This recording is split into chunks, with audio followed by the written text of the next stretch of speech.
I think we can start on schedule.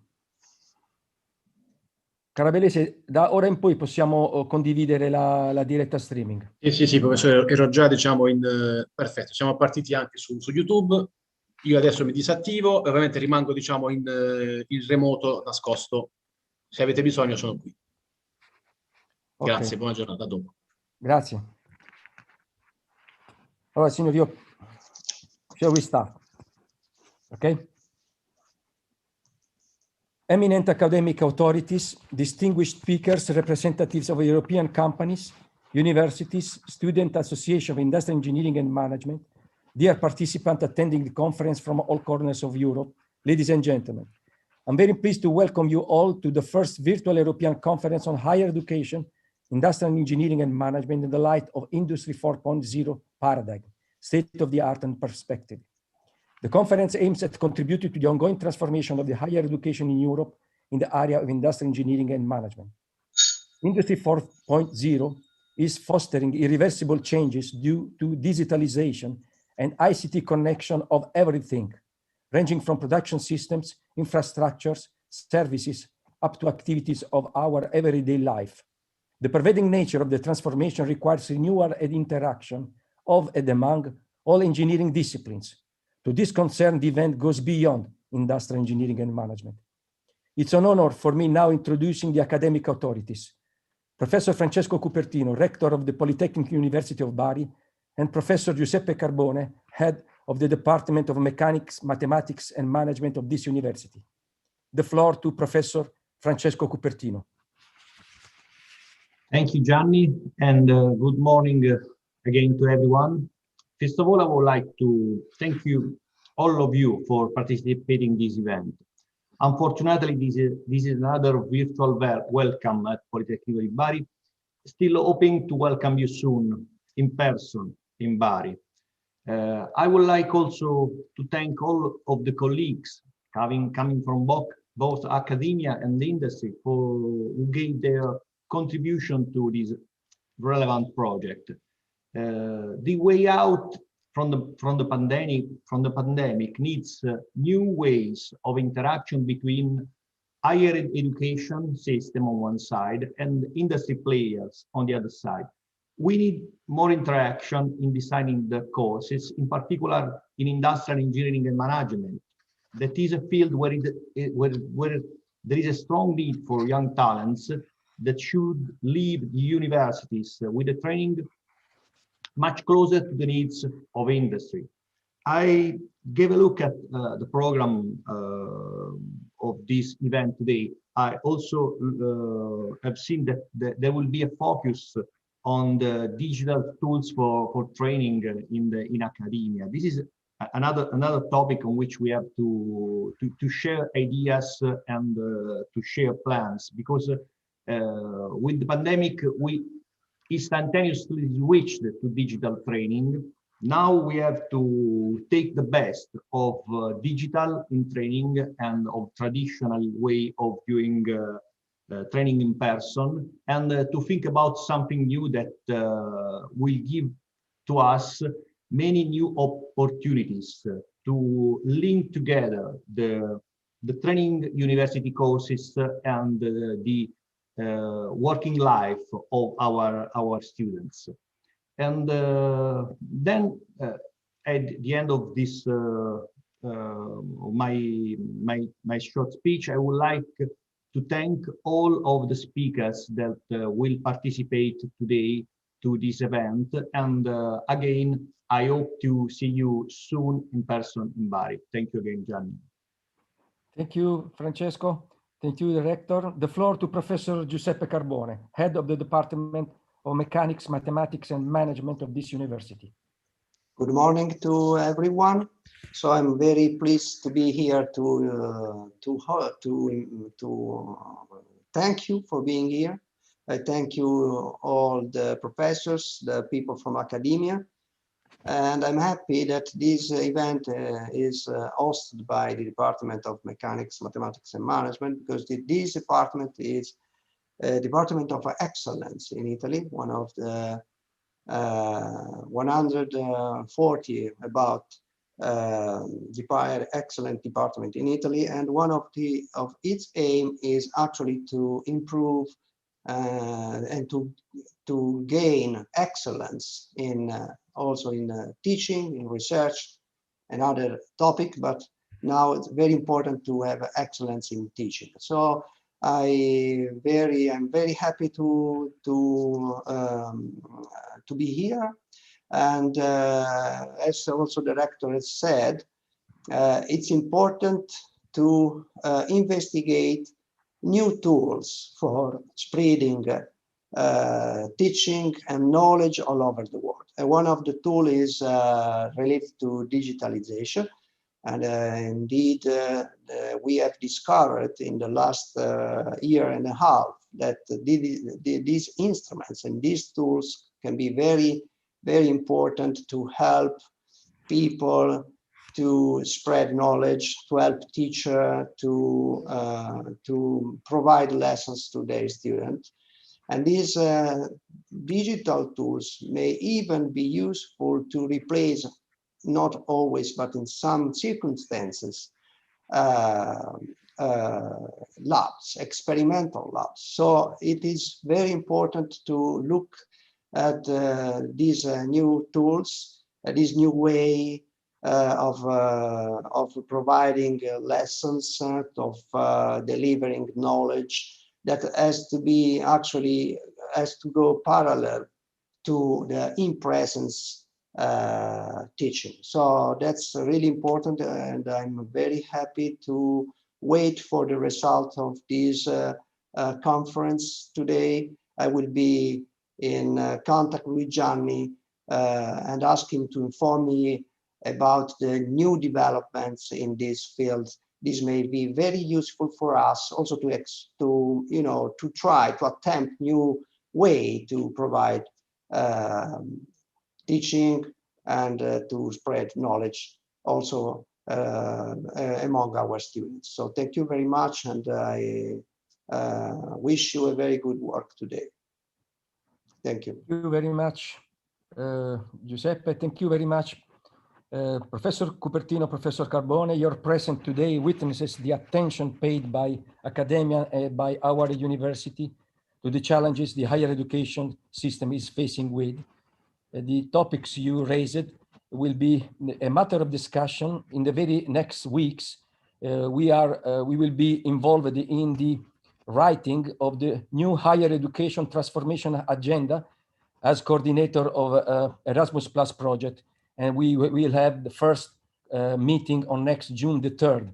So this conference will bring to me ideas and inputs for contributing in writing the agenda. Thank you again for your presence. Now, according to the program, let me provide you with a short introduction of the conference. It consists of two main parts.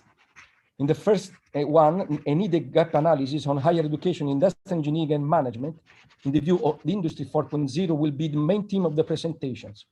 A deep and extended survey has been carried out as an activity of the Industrial Engineering and Management Erasmus Plus European project. In short, the IE3 project that I have the privilege to coordinate. Viewpoints by academia, companies, and students will be presented and discussed. In the second session, after the coffee break, outstanding speakers in representation of all stakeholders will contribute to a SWOT analysis so as to identify strengths, weaknesses, opportunity, and traits in the renewal process of higher education. My sincere gratitude to all invited speakers and panelists for accepting our invitation. During this session, attendees will be enabled and encouraged to put questions to the Zoom and YouTube conference chat, as the event is also streamed on the YouTube channel of the Polytechnic University of Bari. Questions will be grouped by similarity and will be answered in the final question-answer time. Let me provide you with rationale and context of this conference. The rationale that makes the event of great significance relies in the challenges the European higher education system and industrial sectors are jointly facing with in the green and digital transition, as well as with the global competition for human capital. 10 years after the Zukunft project Industry 4.0 firstly appeared in Germany in 1211, the new production paradigm shows criticalities in its implementation. A major criticality relies in a technological paradox that sees technological investments in production assets increasing at a faster rate than the increasing rate of knowledge transfer and human capital education. About 94 million workers may not need to change occupation, but will especially need retraining, and 21 million may need to change occupation by 2030. Furthermore, in the next decade, workforce aging is expected to reduce the size of Europe's labor force by around 13.5 million. A quantitative and qualitative gap of knowledge workers is a threat for European companies in the global competition for human capital. A critical mass of knowledge workers is now required. But what's the context and the role of higher education institutions?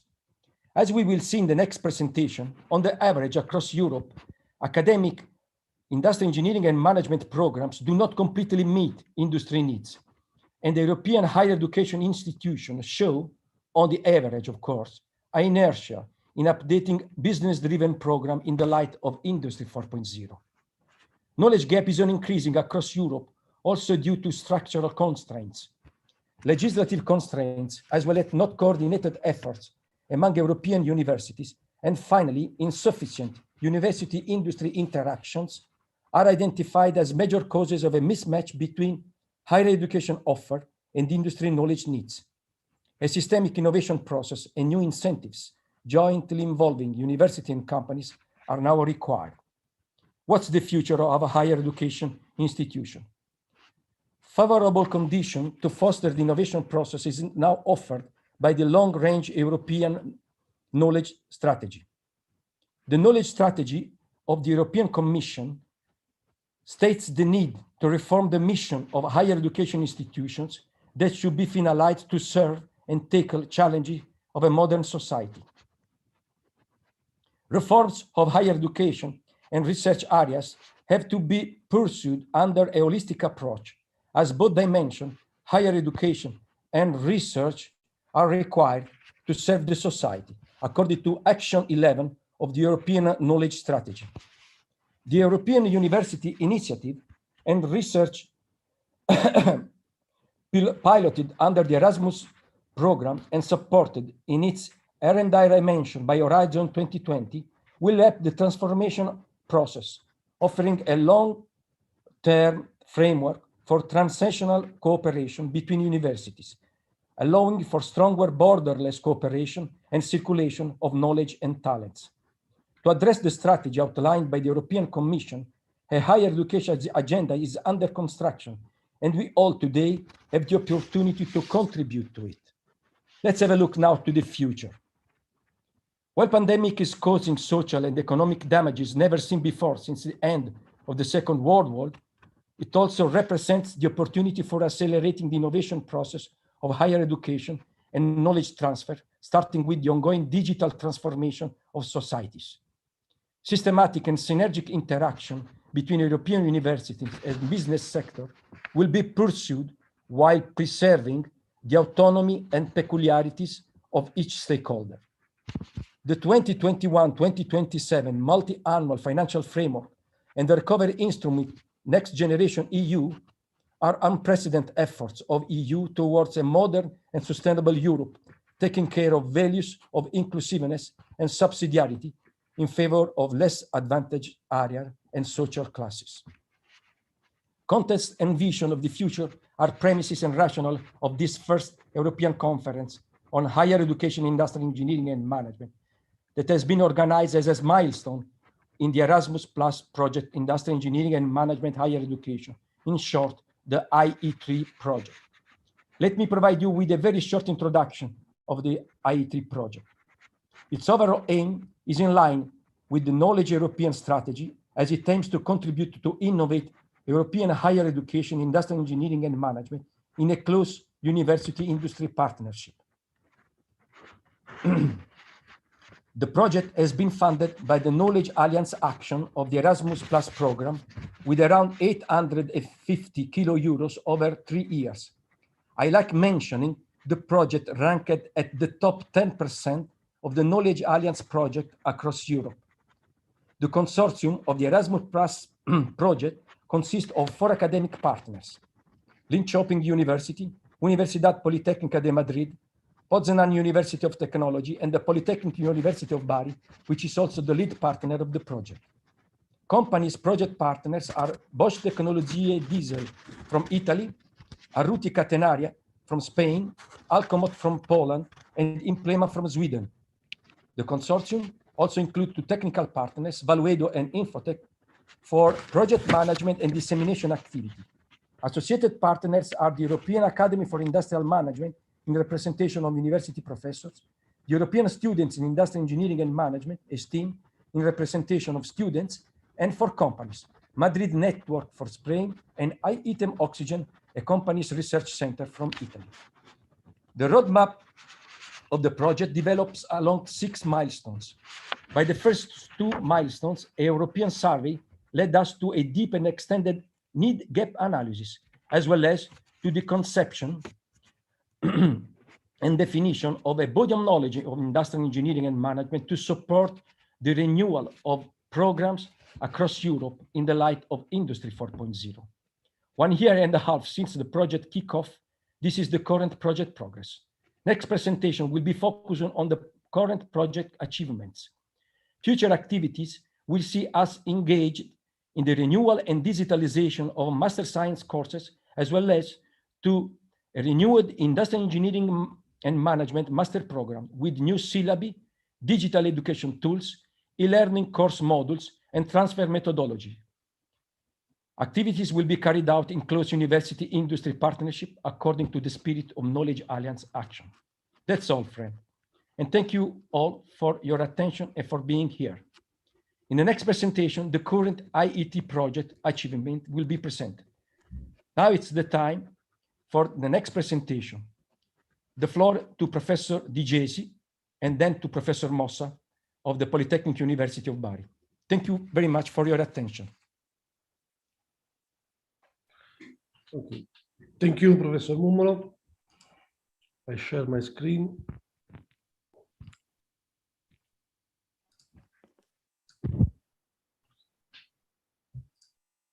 Okay. Welcome to everybody. In this first part of the conference, I will give you some insights on the need and the gap analysis performed during the IE3 project. The aim of this research was to focus on the competencies and skills mainly required by companies in the knowledge area of industrial engineering and management, as well as to compare this demand of knowledge expressed by companies with the offer of higher educational institutions in Europe. In order to do this, a survey was designed and designed and carried out. The survey started with qualitative interviews with companies, and the results obtained were adopted for designing a quantitative survey addressed to all the stakeholders in the area of industrial engineering and management, that is, companies, academics, alumni, and also students. The answers received from both qualitative and quantitative survey have been elaborated in order to perform the need and gap analysis. In the next slides, I will show you some main results of this analysis. Let's start with the qualitative survey. The survey encompasses semi-structured interviews with companies, and the main aim was to discuss with companies on professional roles, educational levels, and personal attitudes mainly required by companies. At the same time, main knowledge areas of interest have been investigated. As you can see in this slide, 30 companies located in the 4 project partners countries have been involved in this first part of the survey. Companies were mainly large companies working in the manufacturing by parts sector. Results obtained from the first part of the survey are in this picture. As far as concerned professional roles, companies are looking for new and multidisciplinary competencies in order to be able to react to rapid market changes and remain successfully. For all professional roles considered, Master of Science is the most frequent educational level required. Finally, all companies involved in the survey stressed out the key role of the soft skills, considered as important as, and sometimes more important than technical or hard skills. In the second part of the survey, 4 questionnaires have been designed and coded in Microsoft Form in order to get feedback from the 4 stakeholders identified, so companies, academics, alumni, and students. The questionnaires have been designed on the basis of the results obtained from the qualitative part of the survey, as well as on an extensive literature review aiming at identifying the knowledge resources within Industry 4.0 field. At the same time, the output obtained from the content analysis of more than 350 syllabi collected from industrial engineering management master level programs offered in 16 countries have been adopted for designing the questionnaires. In the questionnaires, the knowledge areas investigated were clustered into 2 sub-areas: learning skill and competencies and learning environments. In the first sub-area, knowledge and competencies, as well as operational tools required by companies, have been investigated. In the second sub-area, both knowledge transfer methodologies and learning activities have been investigated. In each of the 4 questionnaires, the respondent was asked to rate both the offer and the demand of each item in the 2 sub-areas. In order to do this, predefined answers were made available, designed according to a Likert evaluation scale. In the period May-June 2020, more than 700 answers have been received from more than 20 countries. As you can see in this slide, 75 companies and more than 100 professors from 64 universities were involved in the quantitative survey. At the same time, more than 500 answers were received from students and alumni.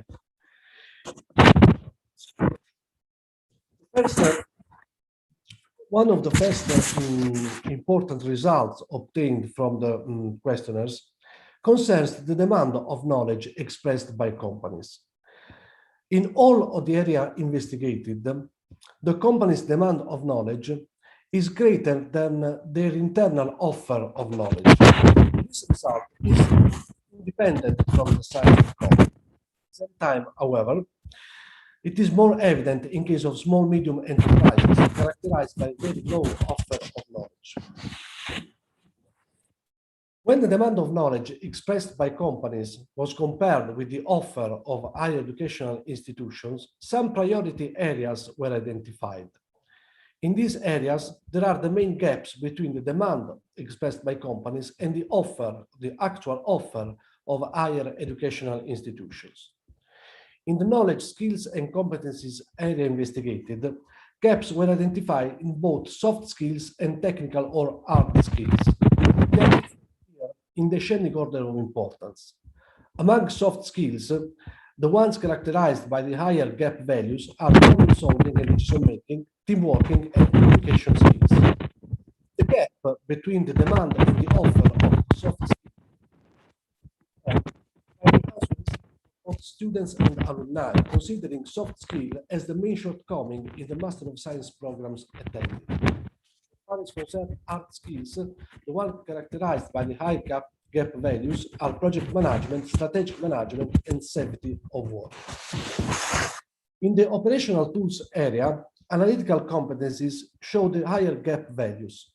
The highest gap values were obtained for management software tools, computer-based statistic competencies, and big data analysis.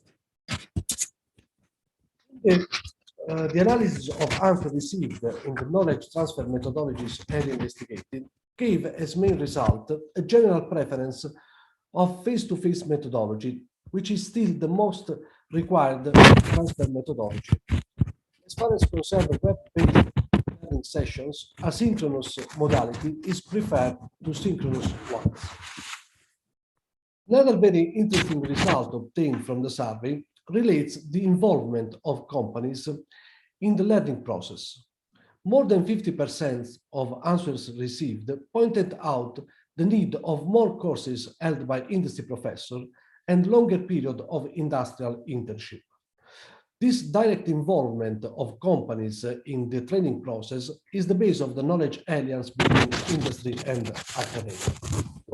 Concluding, the need gap analysis carried out in the IE3 project highlighted the gap between the demand of knowledge expressed by companies and the offer of higher educational institutions.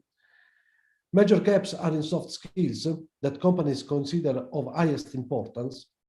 The need gap analysis allowed to identify some priority areas that have to drive the redesign of Master of Science programs in industrial engineering and management. Finally, the analysis stressed out the key role of a knowledge alliance between industry and academia in industrial engineering and management.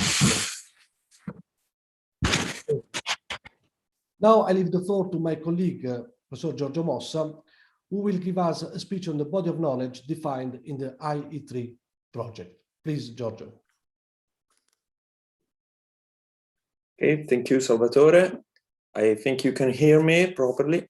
Dear colleagues and dear participants, first of all, I want to thank Professor Di Gesi for his speech and his kind presentation. And given the short time at my disposal, I would like to quickly describe the main elements related to the body of knowledge for higher education, industrial engineering and management as conceived and drafted in the framework of the European project Erasmus+ IE3.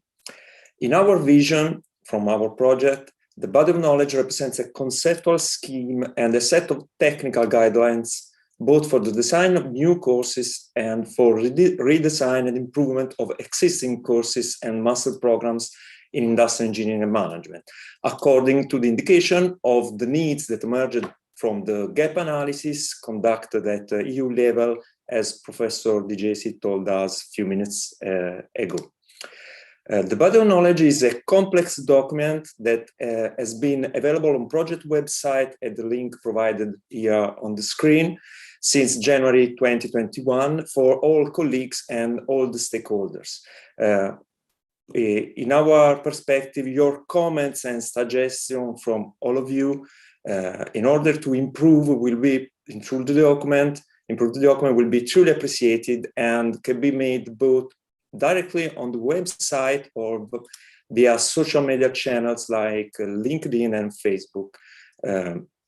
And they are really easy to use and for your comments. The body of knowledge consists of 4 distinct parts, each guiding a specific aspect of the design of higher education, industrial engineering and management. The first is goal and scope. Then we have built up standards for course renewal. We have guidelines and use cases at the end, a summary of the most relevant project outcomes. So you can read it through the document and found the specific part you need to improve your courses. In first part, we have an introductory part that clarifies that the objective is to make available the results of the project by disseminating the IE3 project outcomes across Europe. But at the same time, the body of knowledge could be the foundation upon which higher education institutions through Europe can develop their own strategies, policies, procedures, and tools for renewing courses and programs in a dynamic environment. So in the first part, that is part A, the body of knowledge provides the education institution with the standards for course and programs renewal in a formal and structured process according to the international best practices for design and management of complex project and systems. The general conceptual framework is based on the continuous improvement approach of a quality system for higher education institution. The approach obviously is process-oriented and built up upon multiple iteration of the so-called PDCA, Plan, Do, Check, Act cycle, also known as Deming cycle. The 5 main processes of the cycle are initiating, planning, executing, and then monitoring, controlling, and continuous improvement. The initiating process aims to identify the stakeholders, first of all, relevant to the course or program renewal processes, the needs and requirements of these stakeholders, and the consequent strategic goals. In our vision, this is one of the most relevant phases in whole process, together with the planning stage, where the focus is to identify the compliance obligation relating to the specific national laws and regulations. This is a very crucial point. And as well as the rules or guidelines from regulatory agencies at European level, IDES, ENQA, that is the European Association for Quality Assurance in Higher Education. Then to assess how compliance requirements apply to the design, implementation, maintenance, and continuous improvement of new courses and programs.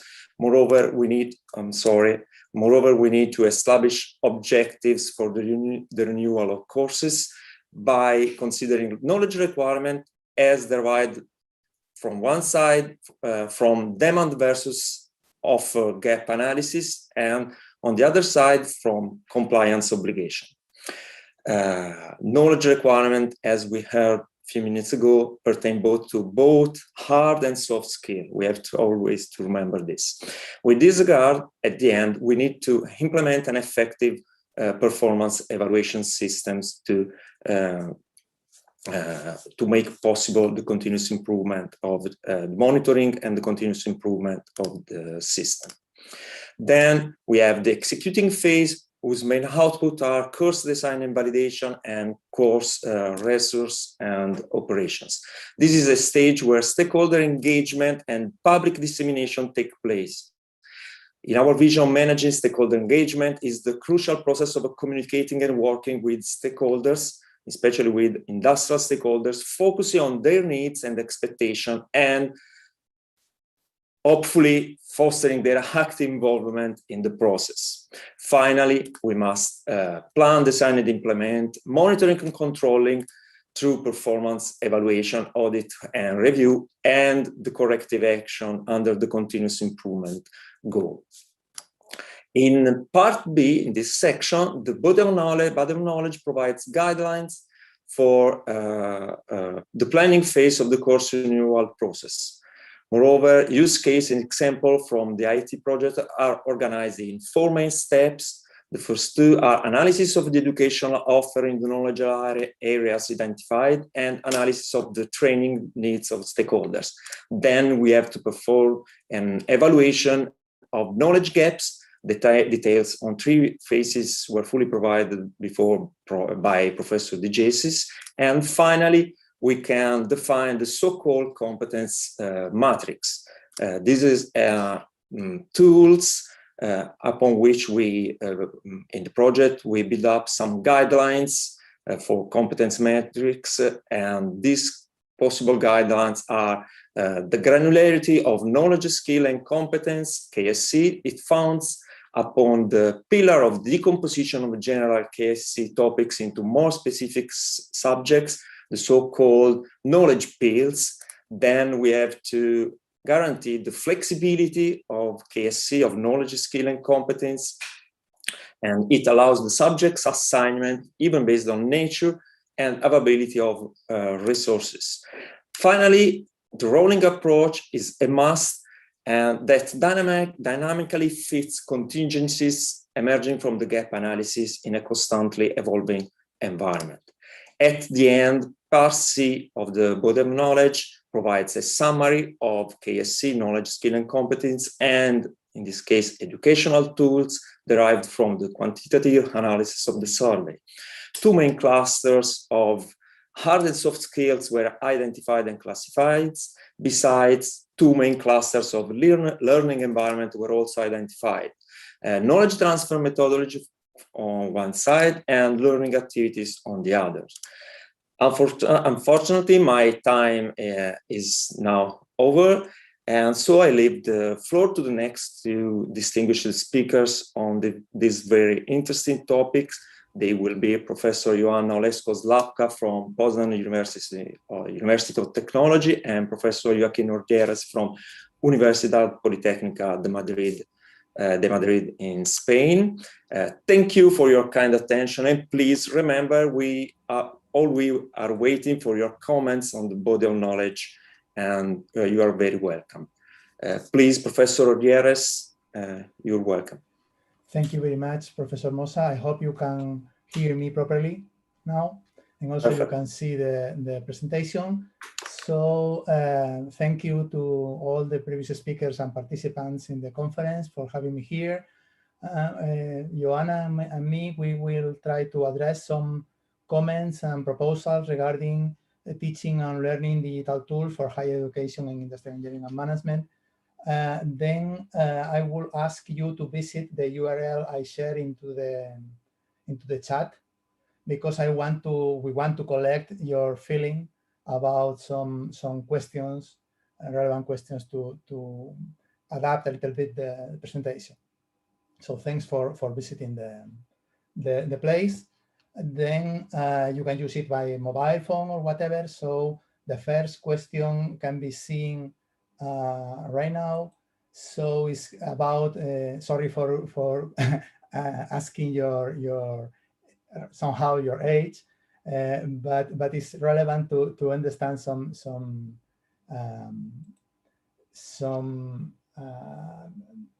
elements into the understanding and the feeling. So that would be great to please participate into the query, into the survey. I really appreciate your input.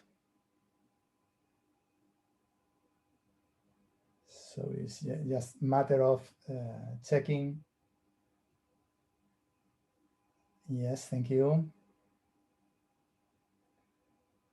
So as expected, boomers and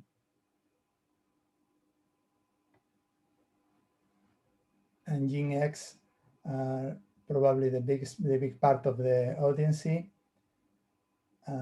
Okay, someone else. Okay.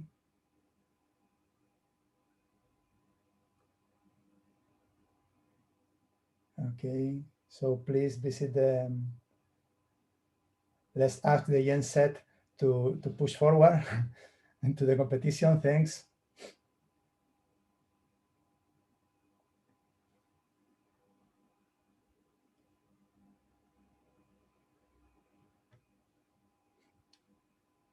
Okay, thank you. Well, yes, as expected.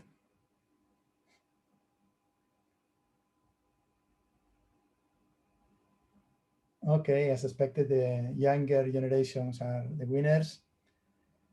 Okay, thank you. Thanks. Next question is which kind of engagement or which kind of role are you comfortable to be described? So if you are a student or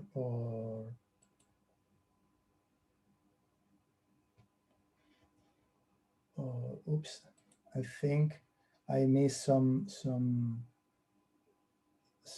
stop here. Yes.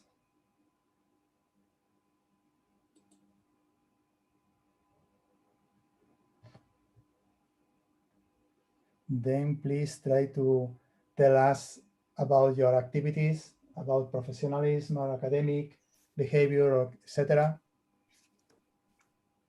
Professor Joaquin, Yeah. the ballot is closed at the moment. We cannot perform the ballot. Oh, sorry. Let me check. It's closed. Yes. Oh yes. I think you can now yes. vote. Now it works. Okay, thank you. Thank you.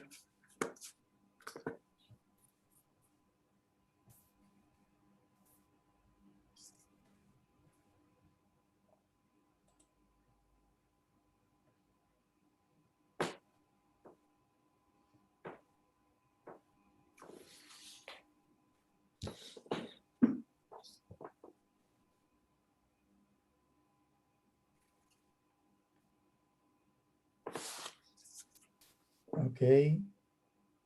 Well, more or less academic people. That's fine. Also, students are a relevant part of the game. And then finally, for this part is, what do you think about the higher education model as it is right now? So do you believe it fits the expectations you have? Something is needed to be improved? So any input you can provide us with should be really appreciated.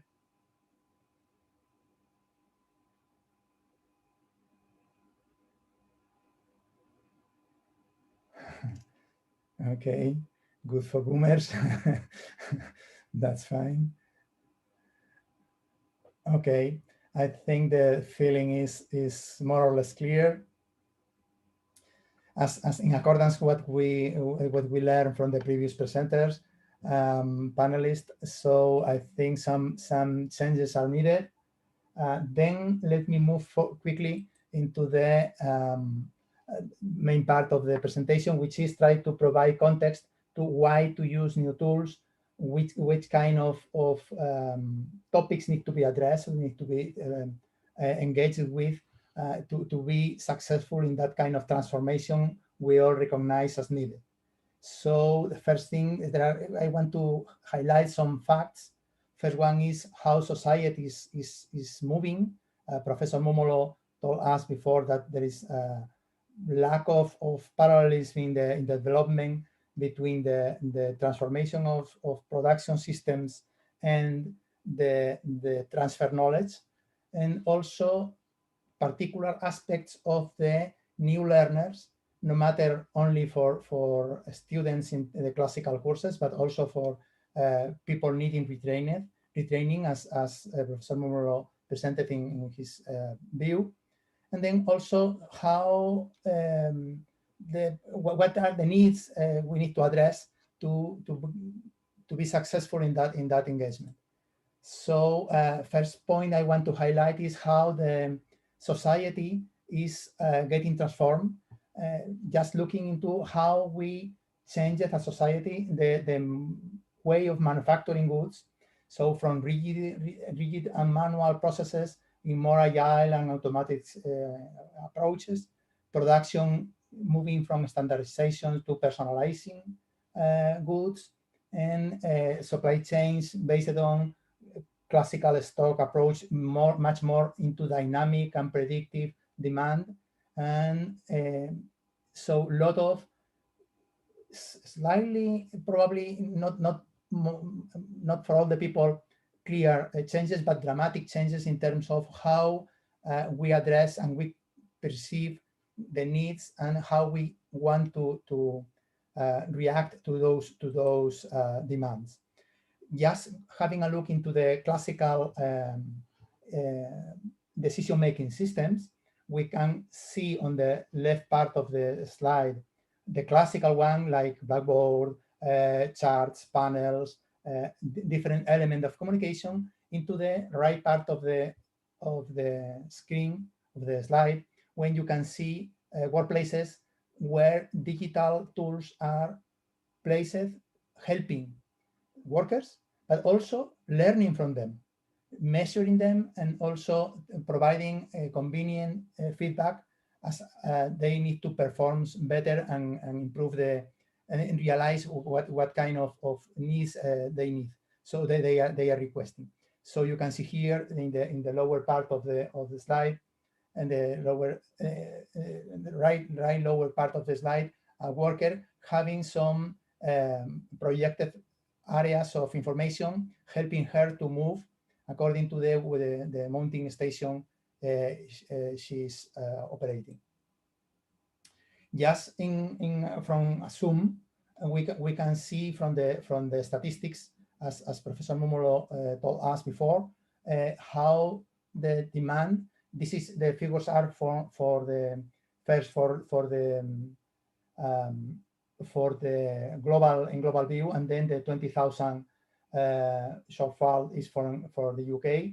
So you can imagine the amount of demand of new educated engineers we are facing in the coming years, and also the bias we are experiencing because most of the current workforce is white and male. So there is a lack of diversity we need to address as well, but also not forgetting the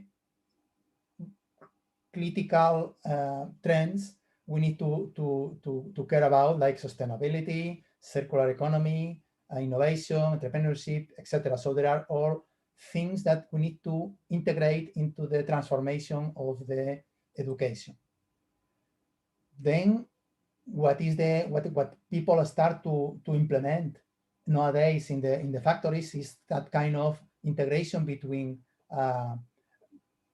new ways of making decisions and getting focused quickly into the problematic areas. So you can see here one shop floor where some kind of virtual reality or augmented reality is presented, showing the performance of the individual cells of manufacturing, and then keeping the attention on which part is needed, making possible for the operator to be aware and to quickly address the demand. So these are the things our engineers or new educated engineers need to manage properly and to be able to implement, to deploy, to stand, and to handle, to make sure that all the resources are able to do their best in the production or in the design or in the conceptualization, etc. So this was for the society changes we are understanding. Then let's see how the new requirements from the people attending the education. I told you again, indeed, students at the university courses, but also people coming from the industry looking for retraining experience. So they are mostly digital natives, in different way than before, much more social in a different way than before, but also much more social. And then, which is a key point, they are less focused. So as far as they are exposed to very high level of, let's say, motivation, so they are distracted very quickly.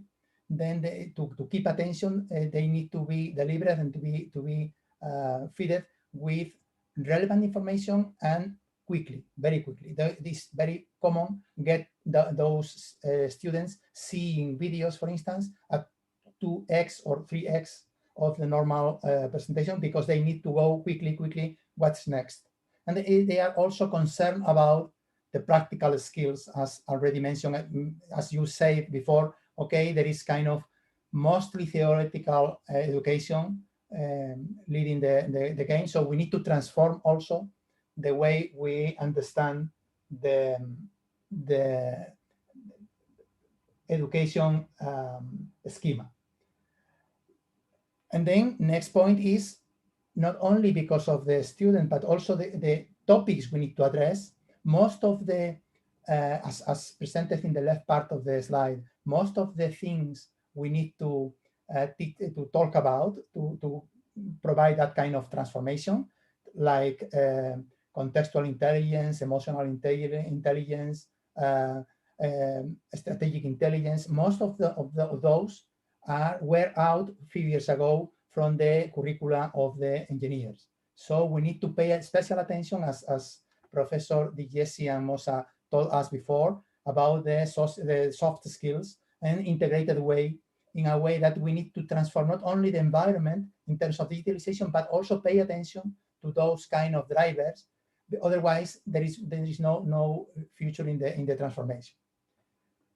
Then another relevant point is pay attention to the transformation of the way of learning. So normally we design in the millennial era, we make some digital tools available, but replicating the process as we teach from many years ago, from the classic, the Greeks culture. So the centering into the teacher. So We learn now that the newcomers into the engineering role learn in two different paths. One is personal learning, which need to be, as Professor Di Jesse told us from the survey, asynchronous, mainly asynchronous.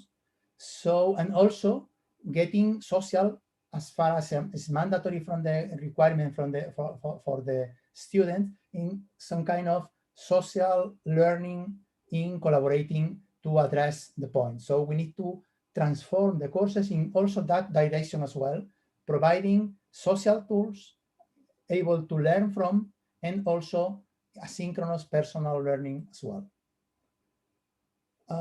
And this is not only valid for university attendant students, but also for people needing retraining, because in the end, there is classical statistics showing how dramatic is the amount of money invested in training and retraining, and the easy way to lose the focus and to lose what was learned before.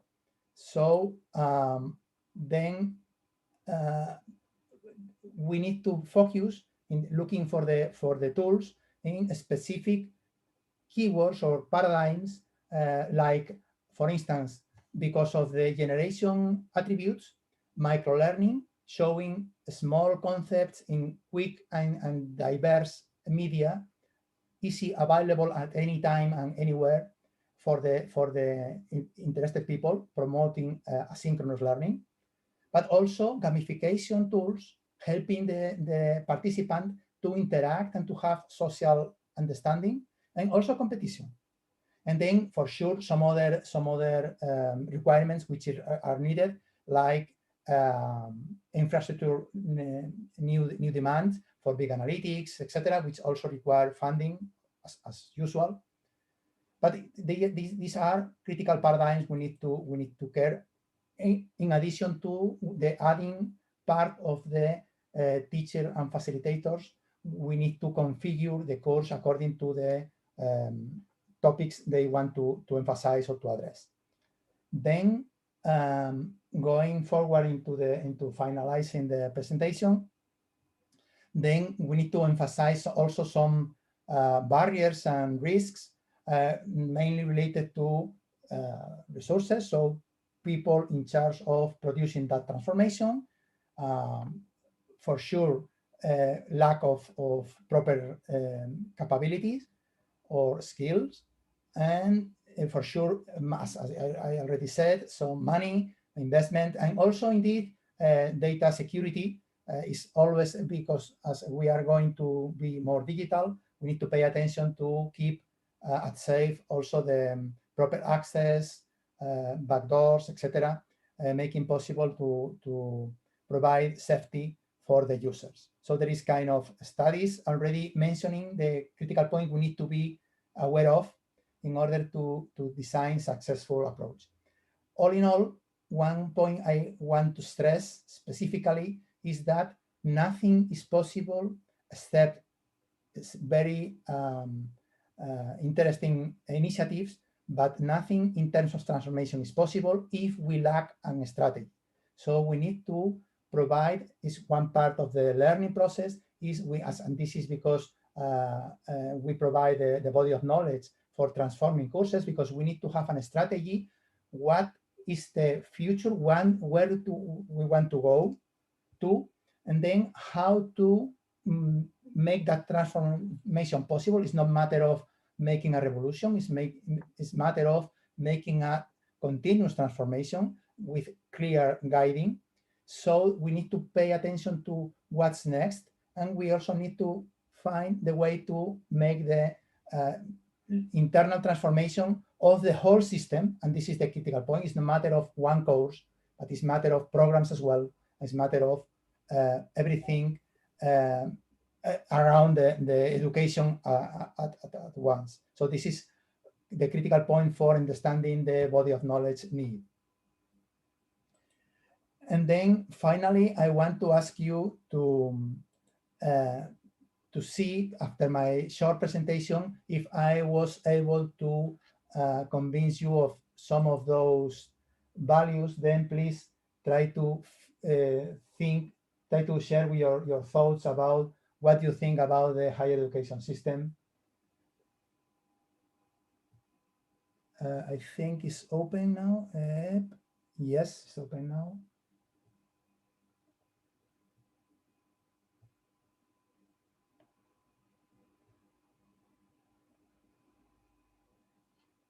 Okay, let me change into the outcomes.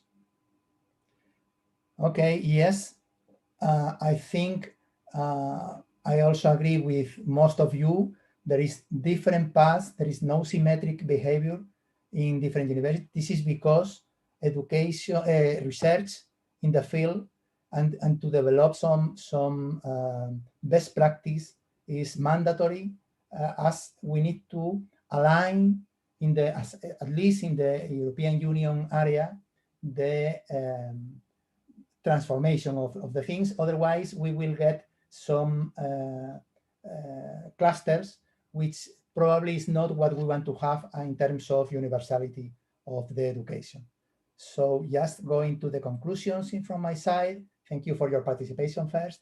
And then, so yes, we think we not only need to renovate courses, but also to have a continuous analysis and clear defined strategy, trying to address and to understand what is needed from society, and also taking into account the participants, which are learners and also teachers for sure, and then trying to provide as much flexibility as possible regarding tools, regarding time for and place for learning, etc.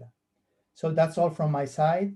Then I will grant the floor to Professor Joanna Oleskova from Poznan Technical University for continuing the same strand.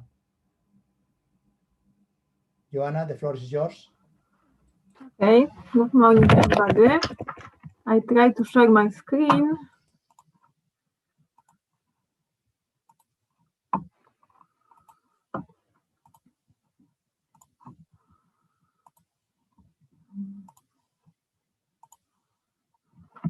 Is my presentation visible? Yes, it is. Okay. I'd like to continue the topic which Joachim presented us about teaching and learning digital tools. My presentation will be related to rather to technical perspective and tools. What kind of software, what kind of tools universities can take advantage to improve the level of education and also involve students in teaching learning phase to provide them adequate skills to become later like engineers for zero in companies. Joachim provided us introduction about challenges, what kind of characteristic we can relate to future engineers, like people, like humans, but from the perspective of teaching, there is also lack of adequate skills for teachers because they are not trained enough to utilize sophisticated software, digital tools. On the other hand, even if technology is available, we do not have people who could implement this in our universities. We will find a lot of papers about that, how to deal with digital technologies, how to improve digital skills of students as well as teachers. One perspective focus that such technology, ICT system, they for sure facilitate development of skills and abilities of our students and future engineers. And they will become better employee in the future. There are 3 dimensions when we want to develop our teaching system for future engineers. The most important is of course technical content, but at the same time we should remember and keep in mind soft skills and teaching paradigms. All of these components have to be combined in one teaching program for our students. And if we want to develop a new education system which enables our students to become engineers, we should combine all of these aspects in our new education system. When we look at these components as technical and so on, from technical perspective, we should focus, for example, on communication network, embedded programming, artificial intelligence, computer security, and all other aspects which are components of Industry 4.0. And they should be combined in meaningful program for our students. And at the same time, our expectation is to provide for our students practical experience with all of these fields. And this is the very challenging objective for universities, because they have to rethink, they have to redesign education system, and there should be a huge relationship between education and practice. And therefore, the scaffold knowledge creation is vital for universities. When you look at the tools, what kind of digital learning tools can be applied for our students, we will find a lot of different methodologies, we can say. Like we can use virtual reality, augmented reality, some badging, gamification system, blended learning. Some of them are more common and used very often by universities, especially now in pandemic situation. I think there is no university without e-learning system, but some of them are used rather rarely because they require more sophisticated software IT system, and not each university can afford to use such digital tools in their learning teaching practice. I'd like to present on next slide some sample digital tools which can be applied by universities to improve the teaching system of students. One of them is, for example, the group of digital dashboards.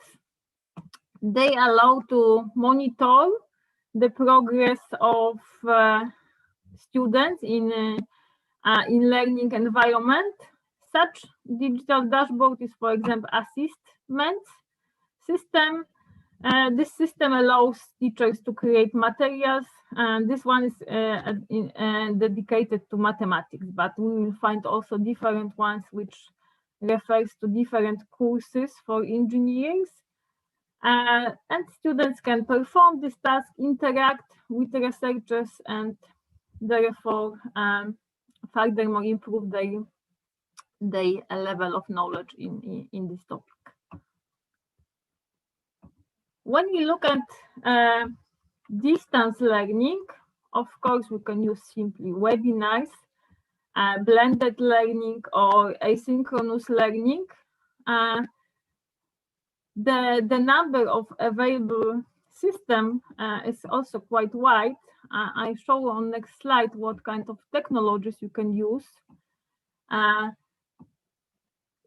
If we want to, this slide is taken from one paper about comparison of different technologies which are applied in digital technologies in higher universities, which teach engineers, and we can use we can rely on big data, RFID system, Internet of Things, mobile services, artificial intelligence, cloud computing, and so on. But so far we already know, and it was a little bit presented by Professor Mossa and Di Giesi, that current curricula at universities not always combine all of these aspects, and some aspects are omitted, and students do not have adequate knowledge, skills about these components. At least maybe they have theoretical background, but they are lacking of practical knowledge how to deal with Internet of Things, for example. The list of learning methods is also very long for engineers. We can use some animated simulations, and they are also very common to deal with warehousing, logistic, production system, and so on. There are also some web portals, diagnostic system for building construction, CAD/CAM system which are interactive, or living system to teach some engineering concepts. At the same time, mobile learning in web-based instruction or virtual engineering education.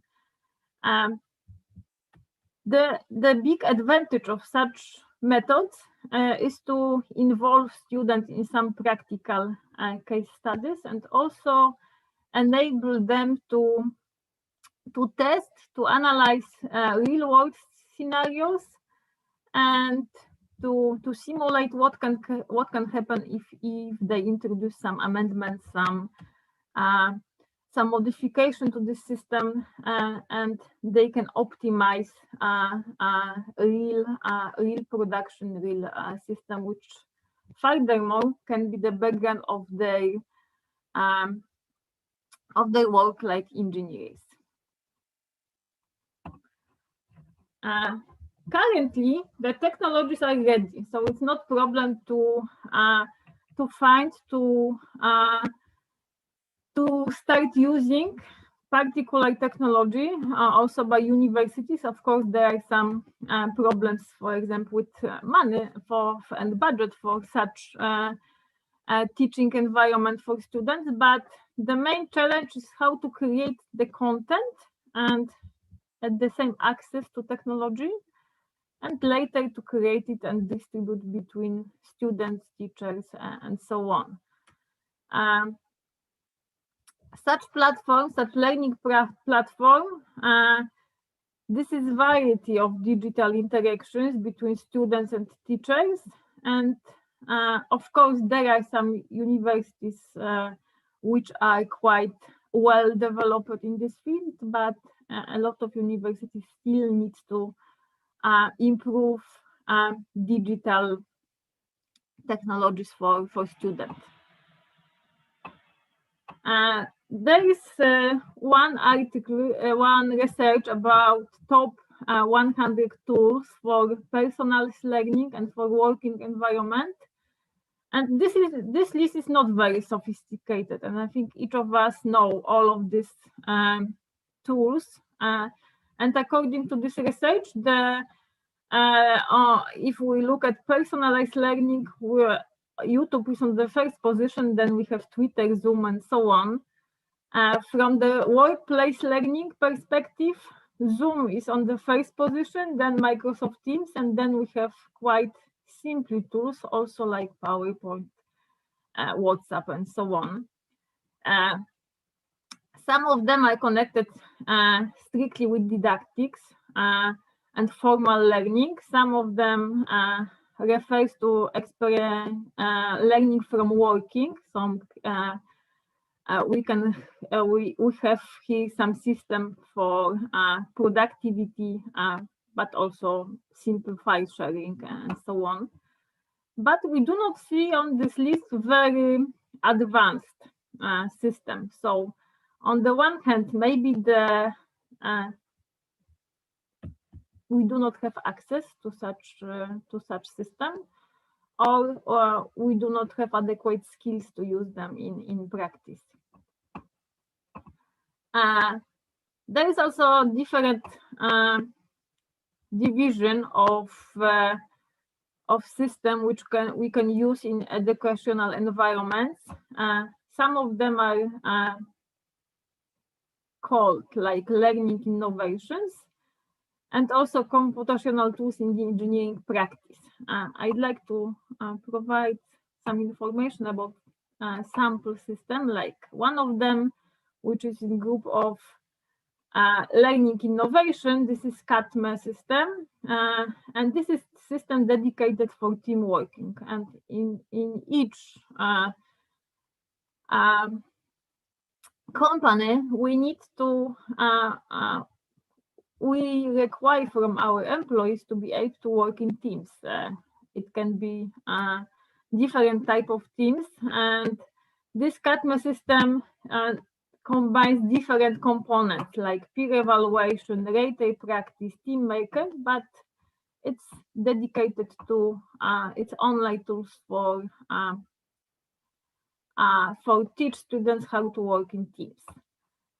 Another software, Concept Warehouse,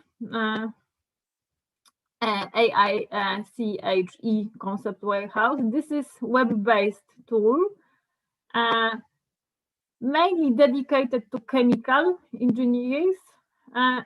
It has different components like concept test, concept inventories, instructional tools, and the main idea is to provide students some simulation scenarios to analyze chemical processes, but also they have some courses included, interactive virtual laboratories and so on to work under real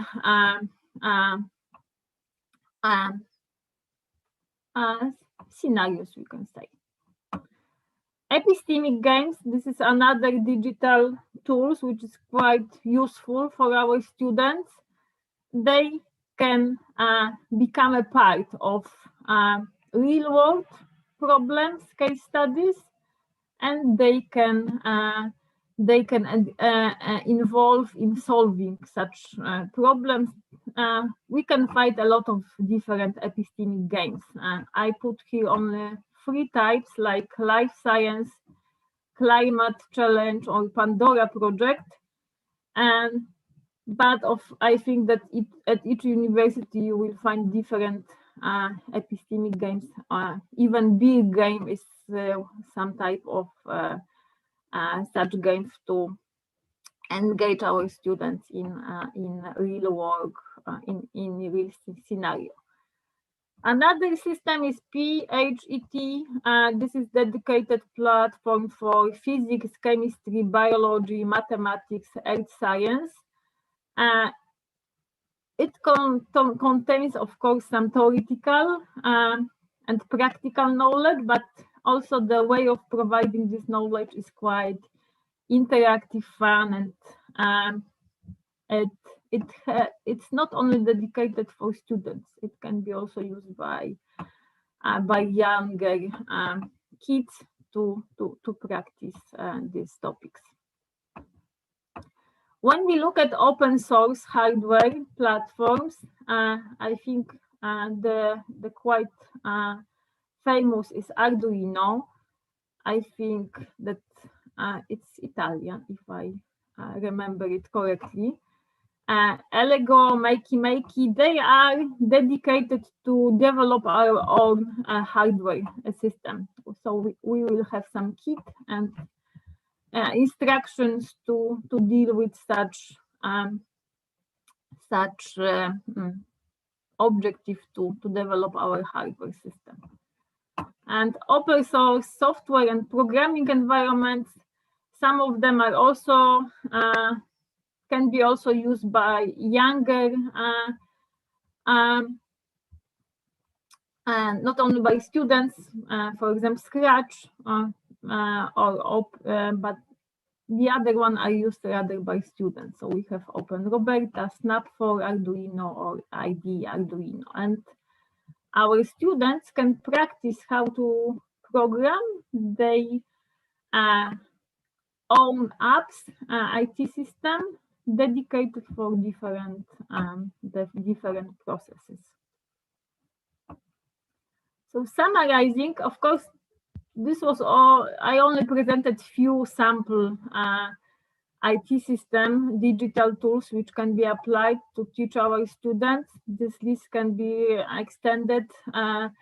Some of them are very common, like Kahoot and different systems to involve our students, to interact with them.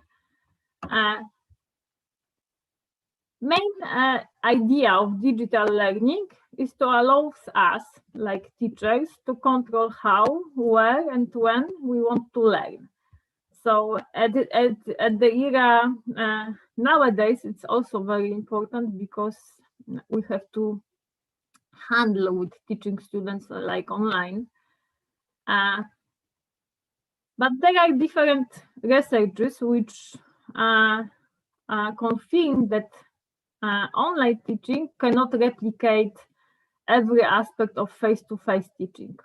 It can encourage us to reimagine, redesign our courses. And the main challenge is how to focus on skills, but as well as content of such courses. And I think each university have to deal with this issue, how to provide value-add content for our students and how to teach them how to improve their skills to become a future engineers. And I think it will be the end of my presentation, especially that I think that my time is over. So thank you.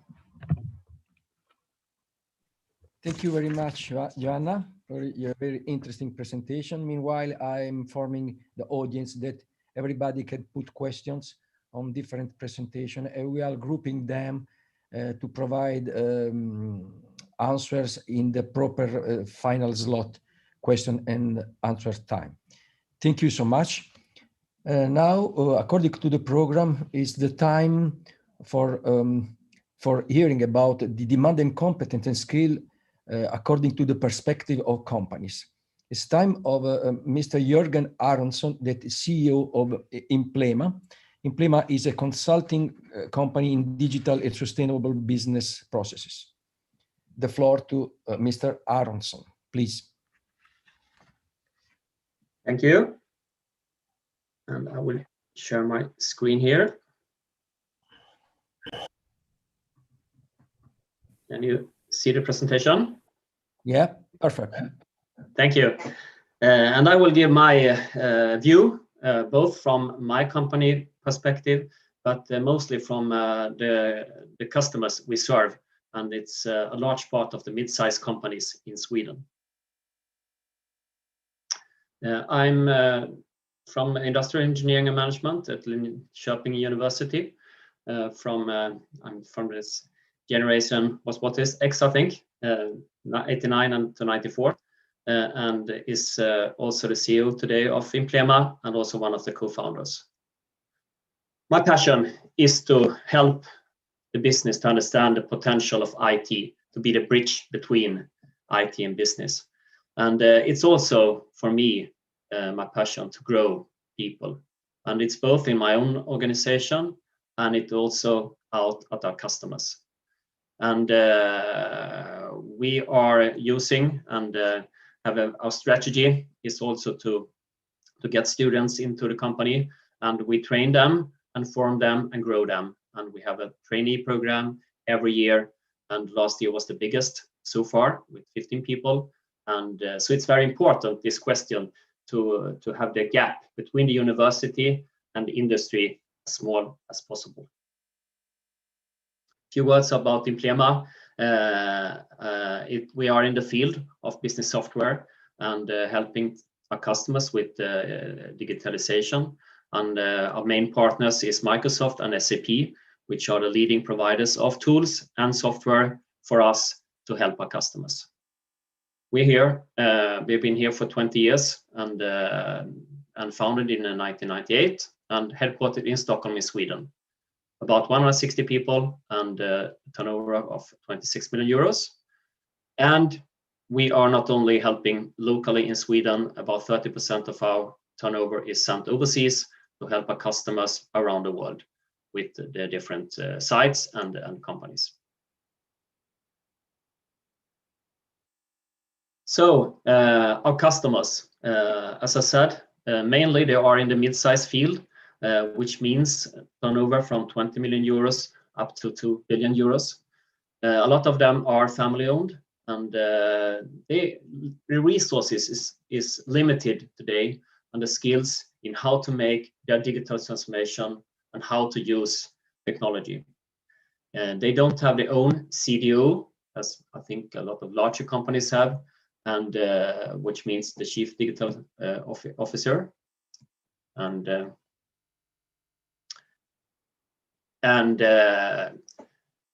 we are depending on your ability to advise and coach us in our digital transformation. That's a quote from Fredrik Sand, CEO for AONDAS, one of our customers, producing protection gloves and shoes for the industry. So that's the role that we need to take out at our customers. And we're about 160 consultants, and about 25% has the background from industrial engineering and management, and the rest is a mix of economic engineers and system scientists. And what they're telling me is from my customers, the challenge is not the technology. It is to get our people or employees to use it. Another quote is, we think we are pretty good in continuous improvements like Six Sigma and Lean, but we need help to innovate. That's a challenge for us.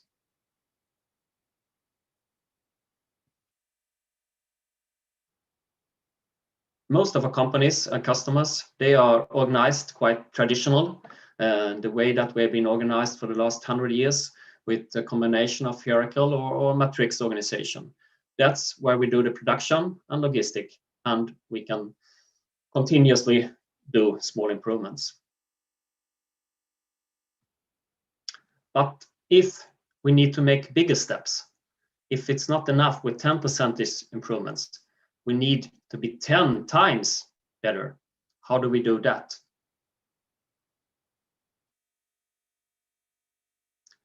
This is a picture taken from Robin Teigland. He's a professor in digitalization here in Sweden at Chalmers University, and we work closely with her. And this picture shows the blue field is the area of what we know.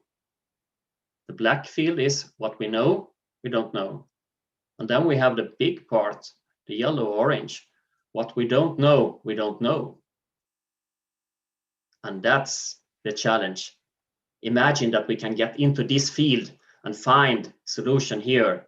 That's how we can be a real winner tomorrow. But how to get there?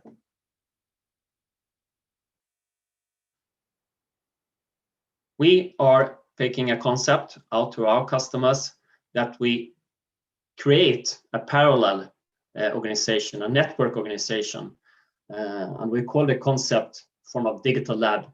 Here is what we can take people out from the normal line business and have a room, a place safe enough to try, to learn, and to test and make prototypes of new things. It's an area where you can learn new things like machine learning, like AI, IoT, and that you bring in the business people and the business together. Here we can challenge each other, and here is an area where I think it's an excellent place where we need people, and I think from industrial engineering and management perspective to be really the bridge and to understand the business and bring in technology. And in this place, we can really roll out and scale improvements in a completely higher level than the traditional way of doing it. So this is the concept, and it's based on design thinking and different methods to be able to innovate. I think another area which are very important to address is, I think we heard about this for a while now, information is the new oil. And we have seen it in the field of the social media, you and me, our daily data that the big tech companies like Facebook are having the success on. And that's what we now see also a lot in business to business. All the information that we have and that we can use to develop our business. And also here in this field, it's important to have the business understanding. And here is what I think industrial engineering and management fits in very well, to have the business understanding and at the same time understand the mathematics, the algorithms, and so on that you need to be able to dig, because you're digging in information and take this out and create business value of the information. So this is a demand, huge demand out at our customers today already, and that will increase. Some reflections from my side here during the project, and this was when I sent out the questionnaire. I sent it out to about 200 alumnus from when I started at the university, from this year age, and this is one of the answers I got back, the mail, and it's in Swedish here, so I translated to English in the bottom here. But if we don't produce anything, then it's difficult to answer, and a smiley. And this guy was David Almström, who was started in the telecom industry, which was used in the end of 90s in Sweden, Ericsson, Nokia, and so on. And now he is in the software industry.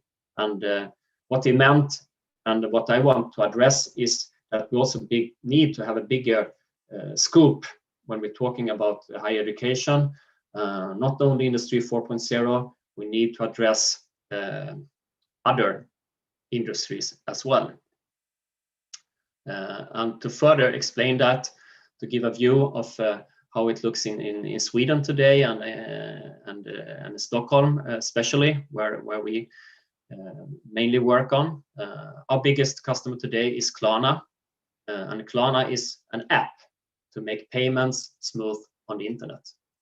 So it's only an app company, one app to make one click to buy things. And that's in the fintech industry, and they are one of the biggest players now in the fintech globally, and they will go in next time into the banking area to challenge and to disrupt this industry. Another example is Spotify, which are also an app, and I think most of them, maybe you heard about that, and to play the music. So this is industries, and I think another industry is the gaming industry. Minecraft, Swedish company, and they made a huge success, and Microsoft bought them 3 or 4 years ago. And what we see here is a huge gaming industry coming up. And what we heard also before here is not only why Microsoft bought it, I think it's also we can use this gaming into education and a lot of other industries, what we heard about. Another big trend I see out there is the trend of sustainability. And I think only in the last 12 and 8 months, I see a huge difference of the companies, and the top 3 prio for every company, both large companies and mid-sized companies today, are sustainability. And that's a big difference when I talk to my companies and the management teams and the CEOs out there. And one example is here's this company, H2 Green Steel. This will be a fully integrated, digitalized, and automated greenfield steel plant. It was announced 2 months ago, and they will be up and running 2024. So in 3 years' time, they will be the first in the world who will produce steel and with the neutral. And this guy here, Henrik Henriksson, he will be the CEO, and today he is the CEO for Scania. And when he was going to transform the transport industry to sustainable, they started with the electrical vehicle and so on, but they also realized, hey, our cars and trucks are made of steel, and they are 25% of all the CO emissions in Europe. So if we're going to do this in a real and to make a real impact, we need also to transform this industry. So they went in here to a traditional industry, one of the big industry in Sweden, and they starting from scratch, completely from scratch, exactly the same way that Elon Musk do with the Tesla and so on. They don't have any coming from traditional industry from the beginning. So what I want to say is that it's a lot of money and investment going in both to other industries and also to transform the traditional industry. And it's going in heavy speed. And that will be my also ending, this quote. What we fundamentally need to understand is that since the only thing we agree on is that the world is constantly changing, the only long-term sustainable strategy and competitive advantage for all the world's company is to learn things faster than the outside world changes and translate knowledge into relevant innovation. It is the only long-term sustainable strategy. Everything else has its best for date. From Google, this one. And I think that's what I think what we have to think about and give the students from the university the understanding that when you are ready from the university, it's only the starting point of learning. I was not aware of that when I ended university. And today I have the goal to spend 4 hours a week on learning new things. And I think I have to increase that, maybe up to 6 to 8 hours every week. So in the role I have as a CEO for the future, I will be more of a teacher than executive manager. Thank you. Thank you, Jörgen, for your very interesting presentation and for the idea and suggestion you provide us. Now it's time of Anna Golas, CEO of Alcomot, a company specialist in manufacturing metal and lead parts for traction and industrial batteries. Another point of view from the companies. Please, Anna, the floor is yours. I try to share with you my screen. Do you see my? Yes. Do you see my my presentation? No. Yes. Yes. Yes. Okay. Okay. Yes. Okay. Thank you. Hello, everyone. I want to say something about my experience with people and his skills in Alcomot. I think I represent traditional organization, but we want to enter the path of Industry 4.0. What can we do? Some information about Alcomot. Alcomot is a medium-sized plant. We employ about 100 people. We work 3 shifts. We work 3 shifts, 5 days a week. We operate on the non-ferrous metal casting market. We cast lead. This is kind of our product. You can see my product in industry battery. My kind of products you can see not all, but only the top of my product. We sell our products to the large producers of industrial battery in Europe and in the world. what makes us different from our competition is this capability to produce very small products, batches as well as big one, but up to a few thousand of pieces. We can produce this way because work in the foundry is manual work. We apply gravity casting. Therefore, the most important things for the quality and efficiency of our products are the skills of our employee and the condition of the molds. Our competition often use automatic casting machines, which are not suitable for the production of small series or for quick changeovers. But of course, we think about the Industry 4.0 and what can we do to get manual technology on the path of digital maturity? Does this type of production process have a future in Industry 4.0? Is the type of technology the only important factor when considering a future of the company in the perspective of Industry 4.0? I think we should look at this problem for several points of view. The clients, our competitor, our employees, and of course me as president and owner of this factory. My customers are not interested in change that will increase manufacturing costs. That is why introduction of automation is not an option because its result is higher unit cost of production. It is not profitable for small series and with frequent changeovers. We have already tried that. Our biggest competitors use production automation. However, we produce about 180% types of items, while they produce only a few. Unit production time of the product is about twice as long when using a machine than in our company. Besides, we are a subcontract of short series for them. For employees, automation would be a good solution. It would make their work easier.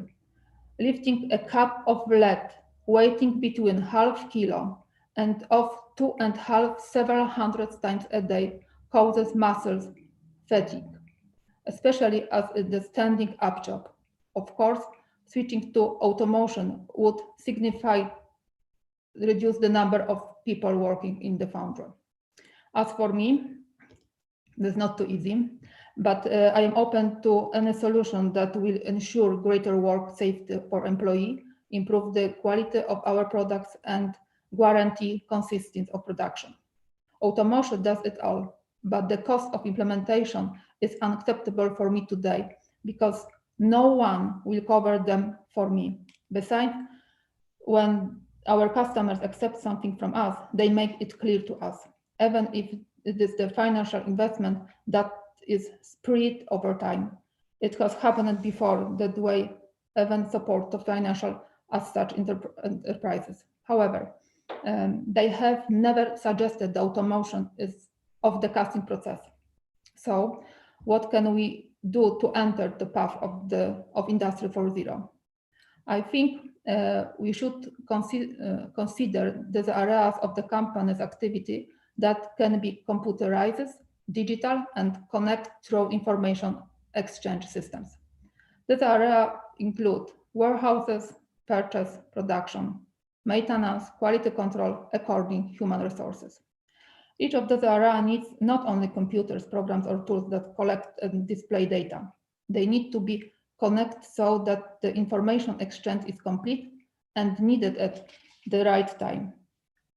ERP class programs ensure this, and there is no problem with their purchase or implementation.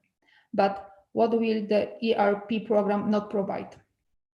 I feel it would not provide the appropriate competence of employees who fill these systems with data and then use them to make decisions.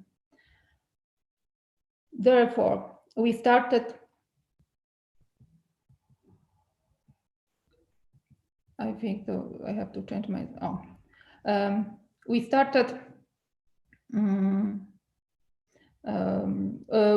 computerizing our company by applying tools that collect data in a way that ensures its reliability and accessibility to many decision makers. It required raising the qualification of product support employee in terms of advanced use of software, Excel, and statistic tool. For the past 5 years, we have been conducting intensive training for employees. We have taught them to understand the importance of the collect data, sharing it, and working with it. It turns out, however, that this is not enough, because it is not good if they can work at the computer for 8 hours a day, but they cannot exchange information, make life easier for others, and ask for help. It turns out that the path to Industry 4.0 cannot ignore people and interpersonal relationships. In the case of my company, the biggest database will not replace human thinking and creativity. The past year of life in isolation has shown it very clearly. Systems may suggest solutions, but they will always be human-type algorithm solution. It is the learning that comes from the employee's experience that enriches IT programs.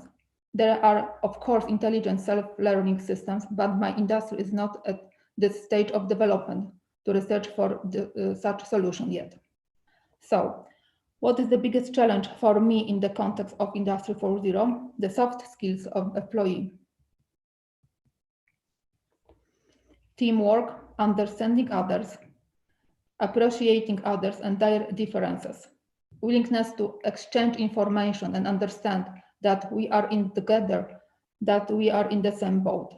Last year, we started training in motivation for change. Several key employees work individual with personal development trainer. We launched projects that involve product workers in solving problems. We discover talents among those who so far only criticize. Give people a fulcrum and they will move the earth. Thanks to such training, we also teach the employee proper understanding of information, the ability to find errors in data and to jointly search for why they occurred. Our employees participate in visits to other plants with a level of technology much higher than ours. These are primary automotive factors. They pick up solutions from the best. It teaches them a lot. Some of my employees are Polytechnic University graduate. I am a graduate of management at the Polytechnic University myself, but I had to learn the soft skills after I finished my education by myself. How much easier it would be if these skills were taught in college.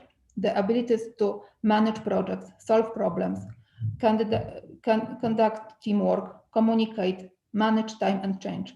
Life in companies would be much easier. You could focus on your main area of activity. You can teach soft skills to an engineer, but you cannot teach engineering to a non-engineer so easily. In practice, it turns out that the communication process is the basis of any action, but it cannot to improve without a diagnosis of the communication process, without recognize and the effectiveness of the process and possibility the future communication process. What can the communication process by considered activity? In my opinion, when employee acquire several abilities. For example, perceptual abilities, organization, intellectual, forecasting, motivational, design, decision-making, intuitive abilities. As a boss, I should also be equipped with each of these abilities, which is not easy to accept, because it is also turned out that I, as a boss, also have a lot to do. I am not only supposed to demand, pay for training, accept good results. I also have to undergo a change. I have to show with my attitude what I require from my subordinates. Finally, one thing what worries me in the context of implementing the concept in Industry 4.0. Engineering and technology can adaptable improve the process carried out in organizations and enterprises, relieving human effort. but there is a dark side too. There are hackers out there who have the tools to break into factory system and take control of production lines, which are increasingly operated remotely. By taking control over production machines, criminals are able to damage property and advance said machines against people. Such situations have to be analyzed carefully, and the safety of the process must be priority. Cyber attacks on servers has also happened in my company. Therefore, we put a lot of expenditure and resources to maintain this type of security. It seems like a simple technology. A hacker will not steal a machine, but they know how to steal this data, along with customers and employee data, drawing of products too. We can't allow that to happen. Losing the trust of our customers and employee is a loss that can be expressed in Europe. Thank you very much. Thank you very much, Joanna. You gave us several inputs on what should be the further competence and skills that you required not after entering the job, but in college. And we will take care of your advice and motivation. Now it's time for the expectation from higher education by European students in industrial engineering and management.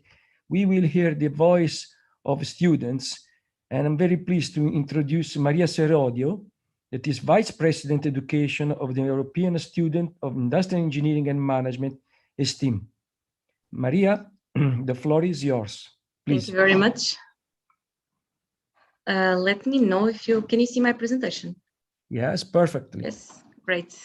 So as Professor Giovanni introduced, I'm going to be speaking about the expectations from the side of the students about industrial engineering and management higher education. So just some general context about me. Obviously, the best person to talk about expectations from students is an actual student. I'm finishing my master's right now in IEM as well.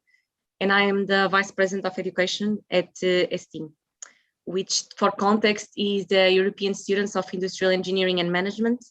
So it's an organization of students that does things for students, which has the vision of being the connector of the students of IEM with also the IEM Europe.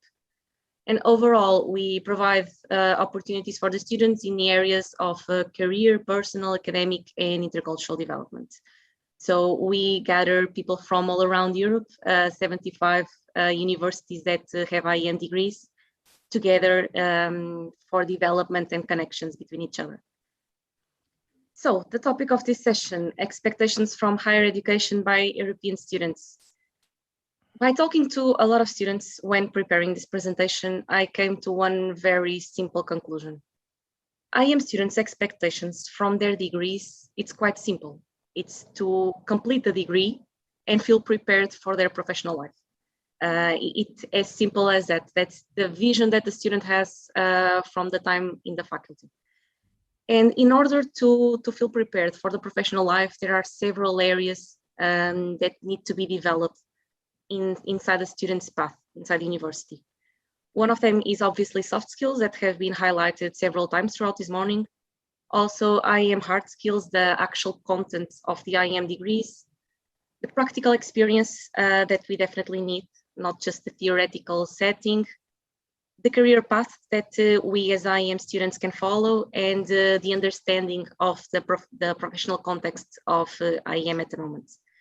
So also to complete a bit these opinions, I'm also going to include some results from a survey on student satisfaction that we ran during the last year with data from this same semester of 2020 for both bachelor and master students with a total of 160 participants. So we have an overall pool of answers from students from all around Europe. Going a bit deeper into each of the sections I mentioned, so soft skills. Several soft skills are extremely mandatory for any student that leaves the degree. From all the ways from teamwork, presentation skills, problem solving, networking.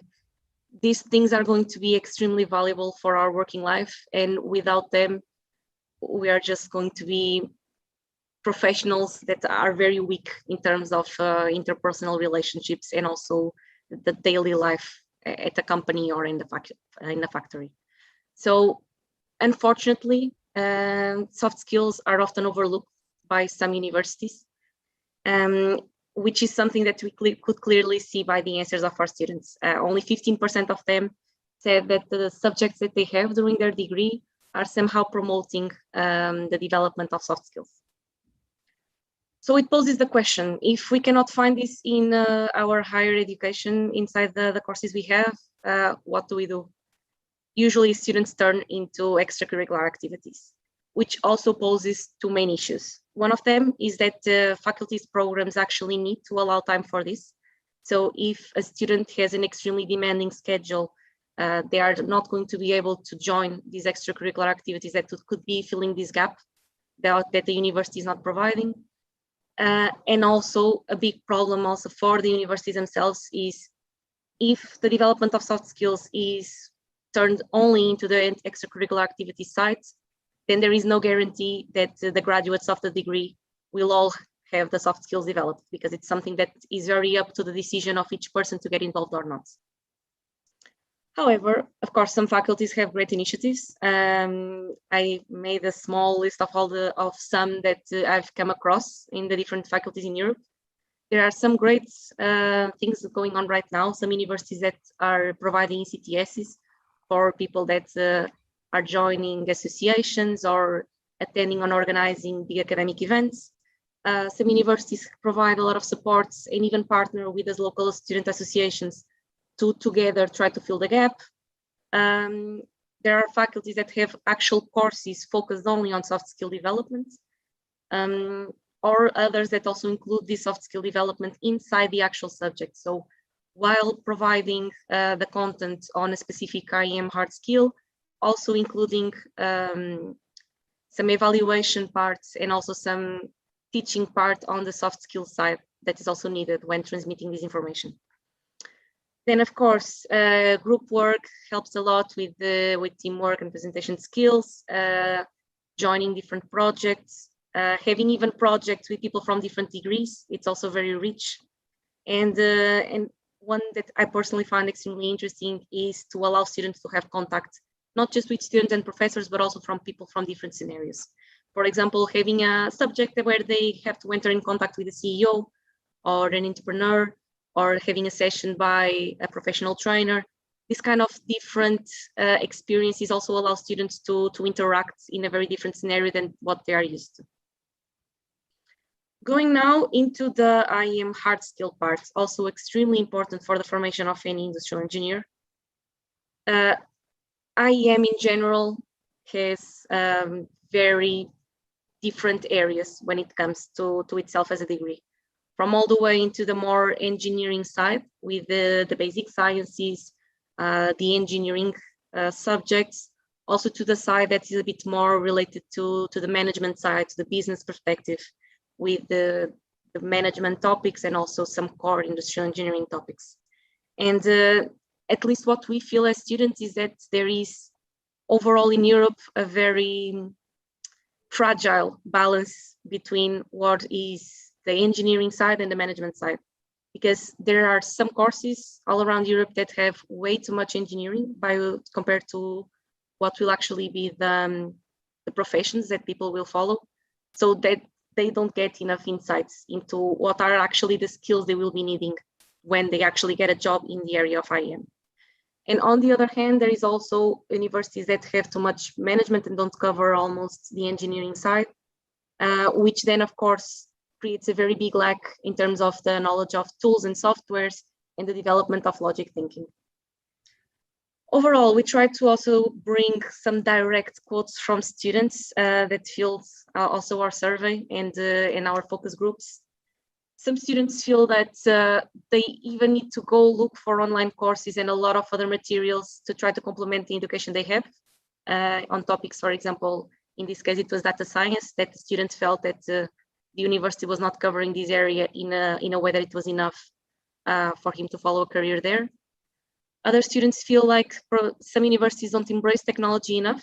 The world is changing, and we really need to make sure that the universities are the first ones to keep up with that and to promote that strive for technological development also on the students. And also some students that overall get very frustrated with spending one semester or 1 year studying and learning how to do processes by hand that are completely obsolete nowadays. And in the end, learning how to do things by hand, forgetting them 1 year later, and not even touching the software that is actually used in nowadays to do the exact same thing in a way faster, in a way faster way. So overall, students want something that is updated. They want updated knowledge, they want updated softwares, they want things that are in line with the technological revolution that the world is facing, and also applicable knowledge. No student wants to spend a semester learning something that they do not see at all how it is going to be applied in the real world. So overall,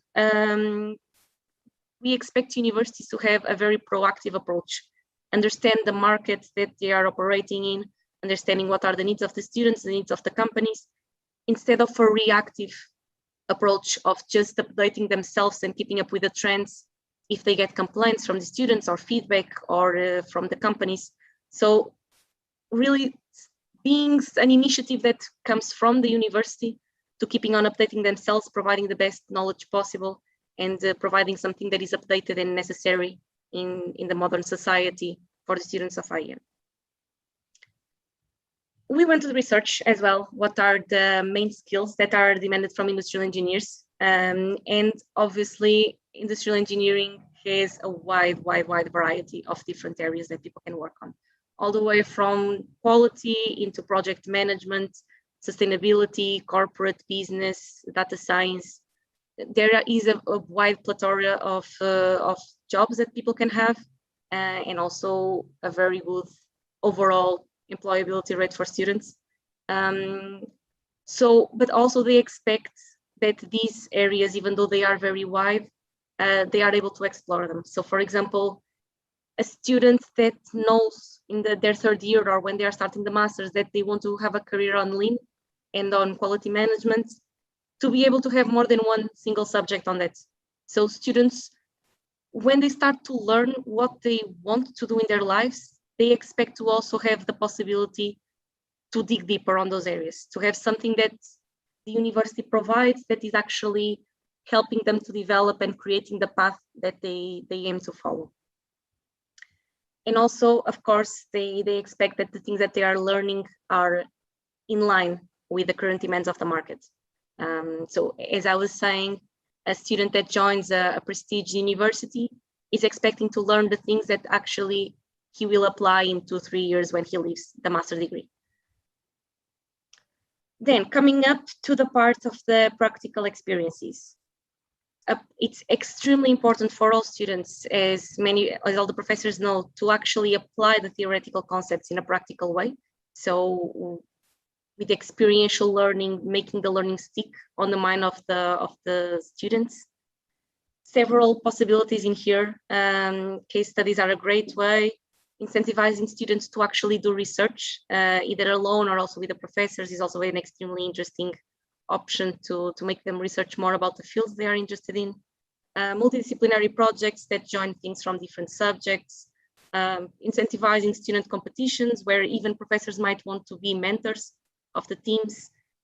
Using simulators, for example, having a simulator of supply chain or having a simulator of a company to make students actually interact with daily life decisions. And of course, actually incentivizing that students go to the companies and do a project in partnership with someone from a company or in a factory setting, for example. And overall, I think it's also very important to highlight that in our side, we really value the learning that goes on during a degree. We really value the topics that are there, and we really want to explore them further to become good professionals. And that becomes a bit complicated if the subjects are very exam focused. So this was something that was referred by a lot of students throughout the year. People even when we ask for feedback on what their expectations are or how the things are in their university, they always say, exams this, exams that, when in reality, exams should not be the center. They are just one extra step of evaluation. So it's very important to also have the subjects centered around the learning experience and what people learn and what the skills they develop, and not just on the grade of an exam. In terms of career paths, wide variety of career paths, but students don't really know what they can do sometimes when they enter a bachelor or a master's. And even if they know the name of the profession, sometimes they don't really know what actually the profession means. So a person might say that they want to work in logistics, but if you ask them in what part of logistics, they just say, I had a subject about warehouses and it seemed nice, it seemed interesting. So people don't have a deep understanding on what actually a career path can be in IEM area, which is something that definitely universities can play a big role also on helping the students figure it out.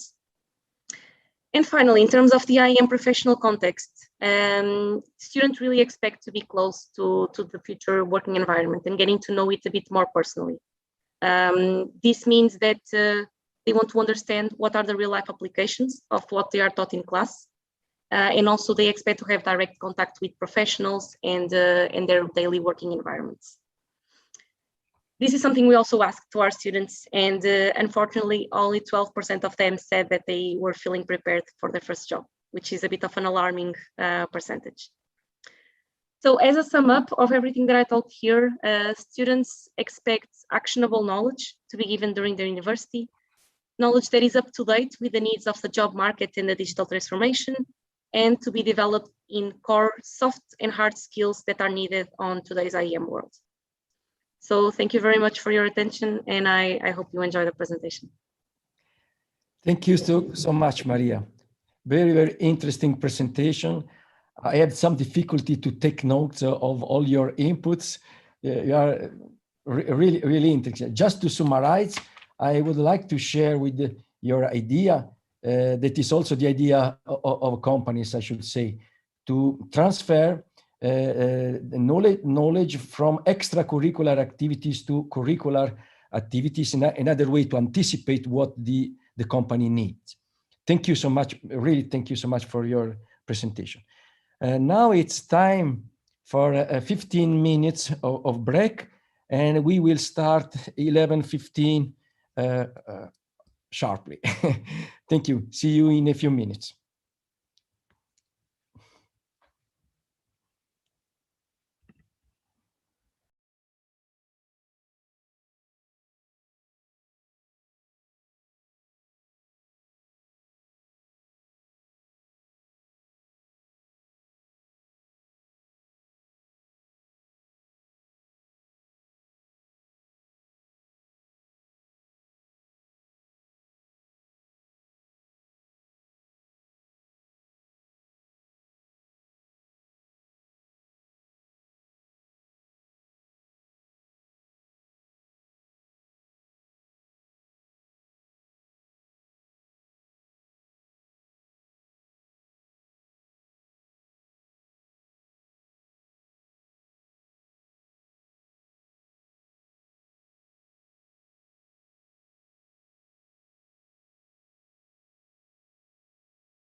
Hi, Jan-Erik. Hi. So. Hello. Let's see when, A couple of minutes more. yes, we have to wait a little. Hello, this is Fabio Giuliani. Hello, good morning, everybody. I received a message. I cannot activate my video because it says that the host has stopped it. Can anyone do something for that? Yes, or should I simply reconnect? Okay, I will call him.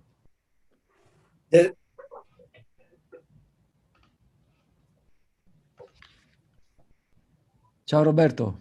Mi vedete? Ti vediamo Ciao, e ti Roberto. sentiamo perfettamente. Buongiorno. Ciao Marco, buongiorno. Buongiorno Fabio, buongiorno. Good morning everybody. Morning. Morning. Hello everyone, good morning.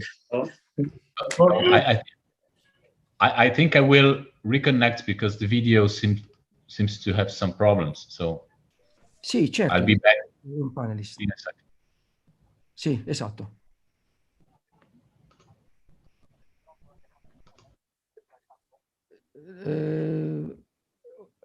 Dr. Giuliani, you can now share your camera.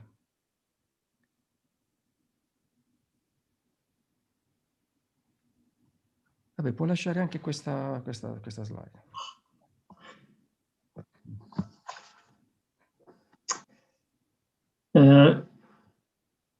We are still missing some colleagues, aren't we? Yes, Peter Platt. Peter, are you in? Peter is there. Sure, I mean, of course. Antonio. Antonio Fabio. No. Carlos. No. Yes, here I am. Where are you? I can't see you. Let me see. Deve No, mettere my video is stopped by the controller from the conference. But can you hear me? Roberto. Hello? Yes, we can. I can't hear you. It is Roberto talking. I don't know who's talking. No, I'm here. Yes, good, you're there. Yeah. Let's see again who we. Antonio Fabio, are you there or not? Apparently not. Peter is here. Marco is here. Hello. Yes. Carlos. I'm fine. Can you hear me? Carlos. Yes, can you hear me? Yes, but I Hello? can't see you. Yes, because I am trying to start the video, but it says that the owner of the conference stopped it. Really? I'm Fabio Giuliani. I have the same problem. Hello, everybody. Same problem for my video. Vedi che organizzata bene, buona. Aha. So we have a technical problem apparently among some of the panelists that we might solve Yes, quickly. Some way. Maybe I will stop the connection and I will start again and see if it works. I did the same. I tried. In my case, it didn't work. So video is still stopped by the host. It says. Yes, this is what it says. Now it's working. Now it's working. Antonio is visible. Okay. No problem. We wait Good. for Carlos to have the same solution as Antonio had. Ah, here you are. Now, let's So? see. Acknowledge Okay. is fantastic. Can you Someone. see me? Yeah, we can see you and hear you. Excellent. Okay. So we are 6 people now here. And if I ask Janne to take away the screen text you have behind us, so we just have the pictures. Janne, are you there? Yes, please. If you just take away the front page of the leaflet you have behind us. Okay. That's not me, but it's the host. Okay, because we can have a full picture of the panelists, I hope. Now I only have a small picture of everyone. Okay, just a second.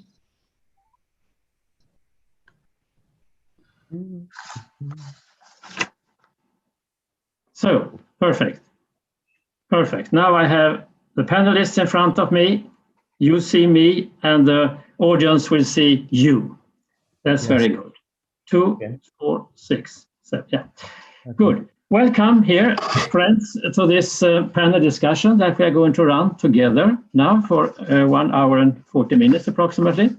And we have 50 people in the audience around us who will also have a chance to take part in the discussion if they have questions.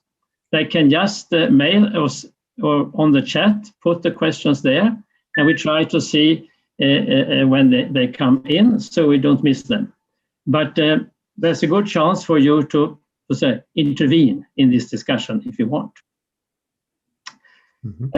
We are going now to organize this panel session in the following way. I say some words why we have the panel at all, why do we sit here.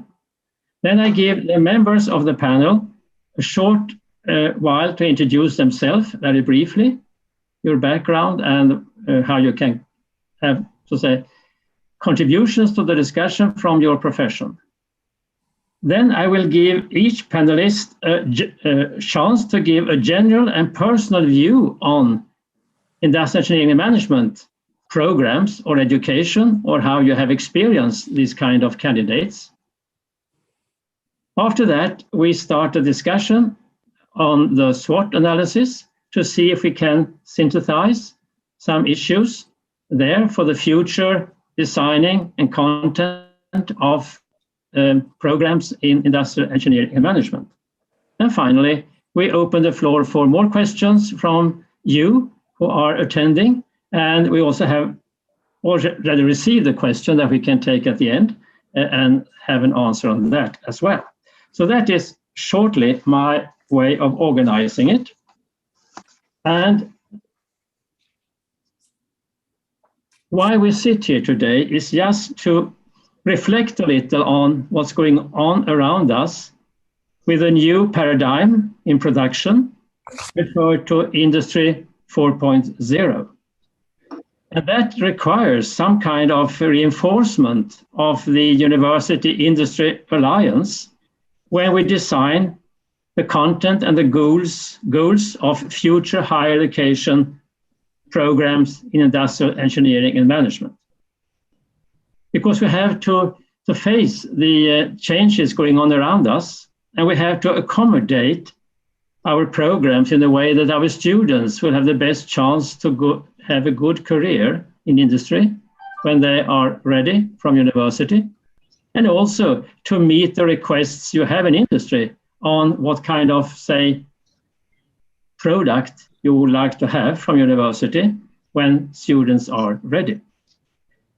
So with this very exclusive panel, we are going to discuss these issues together, and you will give your standpoint and background based on your own experience. And there are so many issues to, say, dive into here. We can't absolutely not cover all of them. And we have heard very interesting presentations with a lot of things that we could hook on if we want. But I think take it from your end, from your experience, from your personal view. That is the best thing. Then we can hook on what we have heard from others as well. But these PowerPoints we will get later on, and we can read them again, and we can learn from them a lot. I say a lot we can learn from them. So how can we strengthen the content of the programs in industrial engineering management to meet your expectations as company leaders on the students being examined from these programs? And we are going to do this in the format of a so-called SWOT analysis. And we talk about strengths, weaknesses, opportunities, and threats. In the picture we have to face when we are going to look into the future and the redesigning of our programs at university level. So that is why we sit here, and we are very excited now to listen to your experience, to your ideas and your proposals, perhaps, how to get further in this issue. But first, a short round when you present yourself, your short background and experience in this field we are going to discuss today, higher education programs in industrial engineering and management. So I give the floor to Roberto. Hi, Roberto from Bosch, South Europe, based in Milano. I've been working at Bosch since almost 18 years.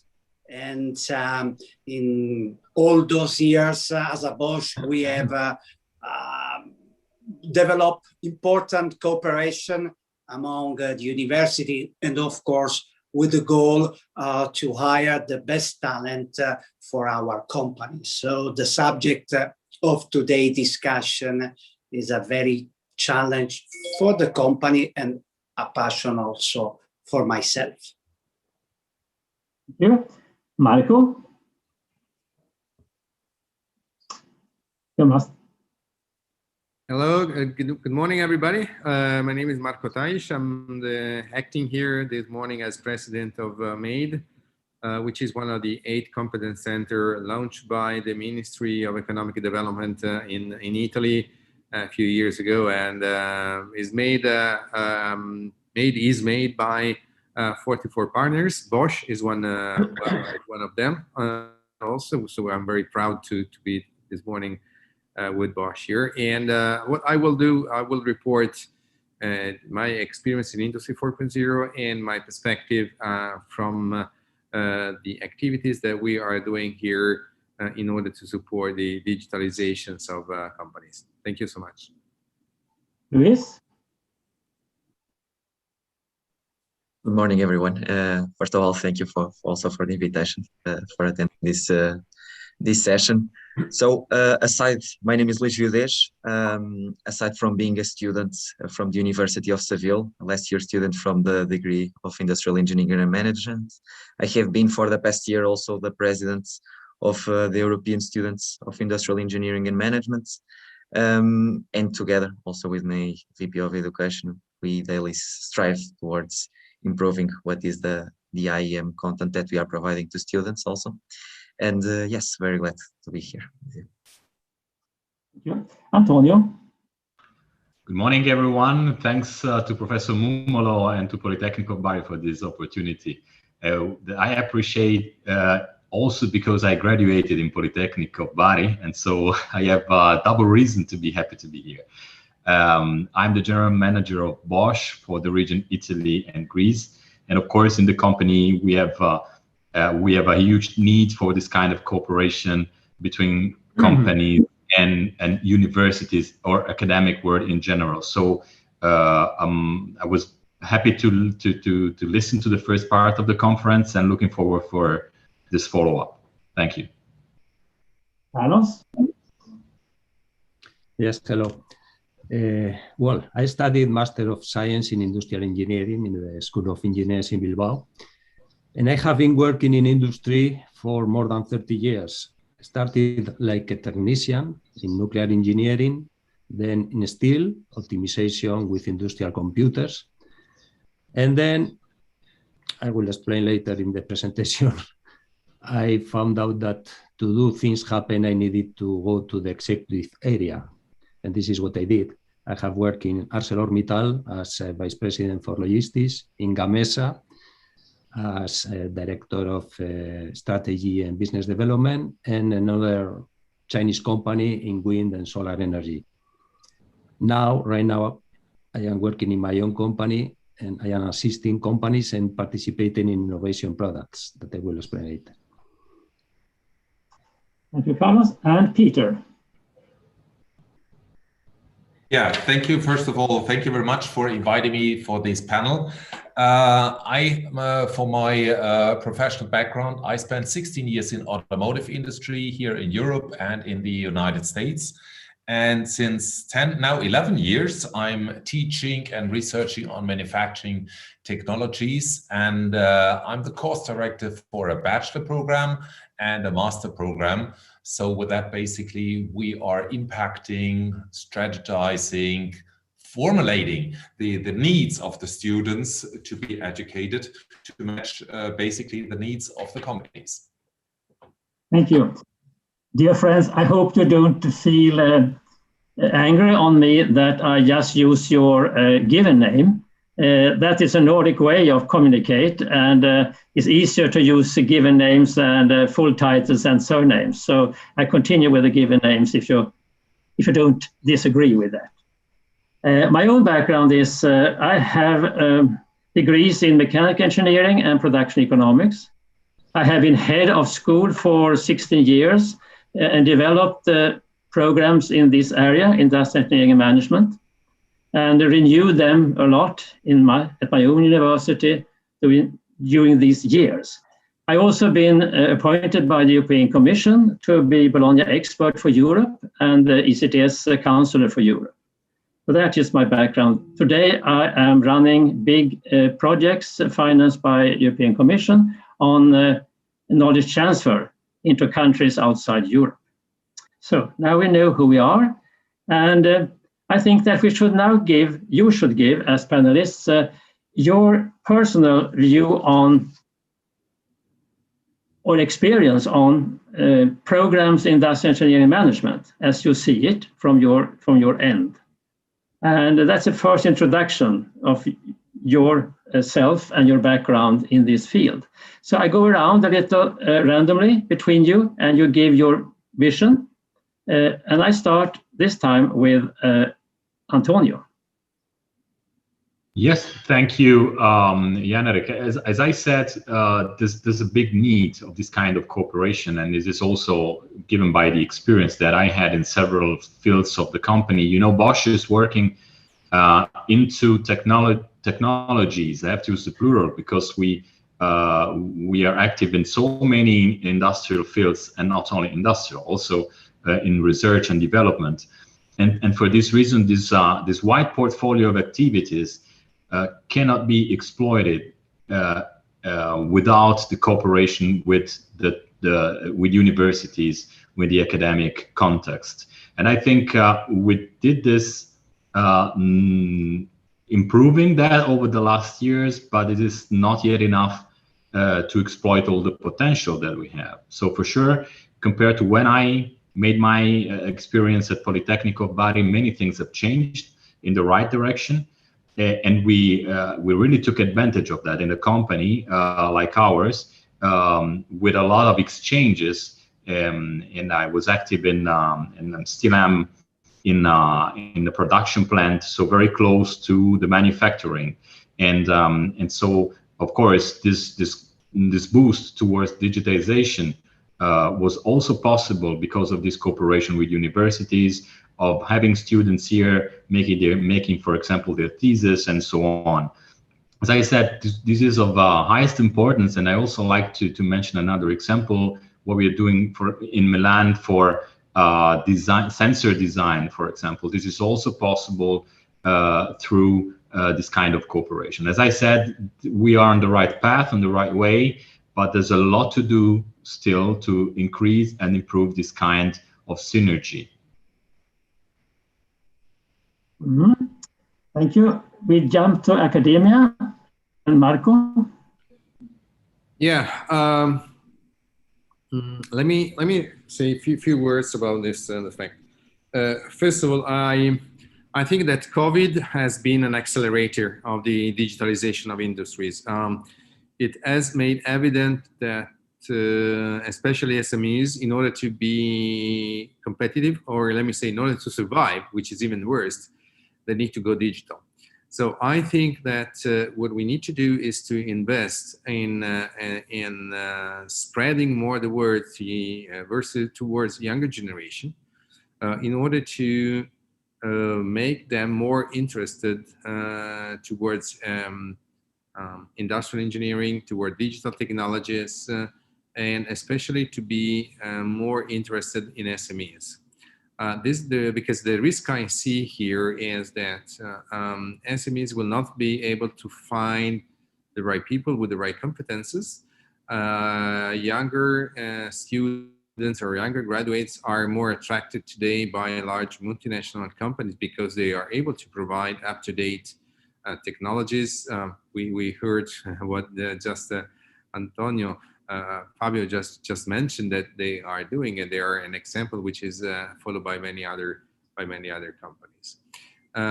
The Industry 4.0, the fourth industrial revolution, is really creating a digital divide between large multinational companies and SMEs, and I think we have the responsibility to educate and to train people who are also able and willing to work for the SMEs. I think this is one of the most important challenges that we have and we are facing in the near future.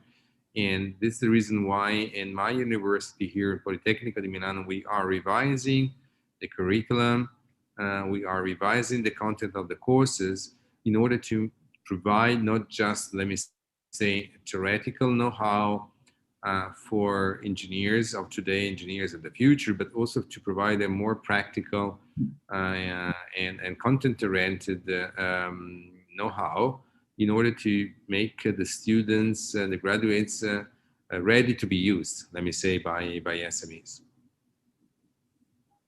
Thank you. Carlos? Yes, well, I thought I was going to make the presentation before, but I can explain that a very practical tool for the collaboration in between the university and industry are the R&D European programs. Right now, I am working in one of them as coordinator, and with Professor Ordieres and his team, and we are introducing these digital technologies in several industries, 3 multinational companies. And this is a very interesting way of putting the collaboration in between university and industry in a practical way. Because these kind of projects, if they are true projects with practical results, allow the involvement of students from university. In this case, Mr. Ordieres put doctorate students from industrial engineering, and also the people from the plants, from the factories, not only operators, but mainly the managers that are the ones that are going to implement the lessons from these kind of projects into the day-to-day experience there. So this is a very, very interesting tool. And unfortunately, it depends much on the top executive of the company's vision and will, and also of the specific professors in the universities. But if this could be, and this project IA3 could be a way to do it, this could be more institutionalized in Europe. This could be a very helpful tool to increase the collaboration in between university and industry.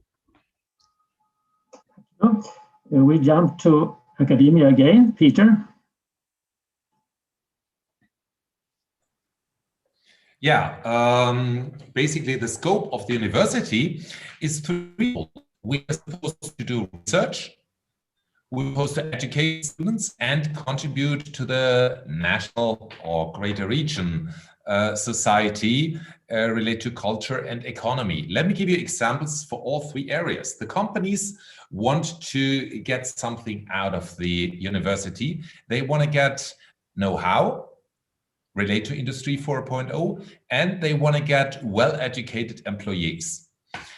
So it's a bi-directional sharing of knowledge. It's a mutual benefit industry and academia has with complementing skills which mesh together. The industry should provide academia with the industrial challenges. So sharing with us the industrial problems and providing funding allows academia to do the research.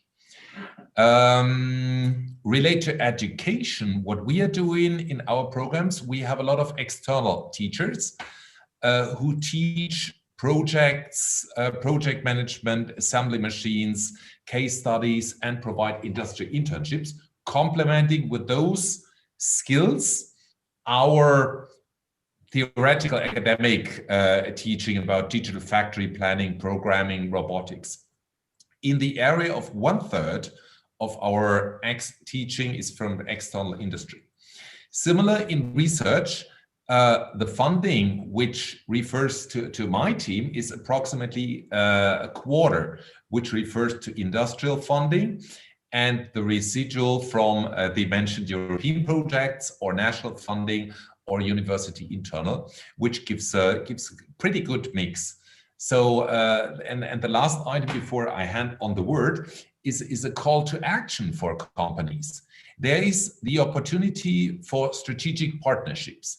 At the University of Luxembourg, we have we just talked about ArcelorMittal. There is a chair of facade engineering sponsored by the companies. Paul Wirth is just financing a chair about hydrogen research. And my team is sponsored by Eurocomposite, related to lightweight design manufacturing. Let me hear what the students say now, please. Thank you. I would like to start picking a bit what Professor Peter Klapper just said also. I think it's very important those partnerships to happen in also order to strengthen what we see as the IEM degree of the future.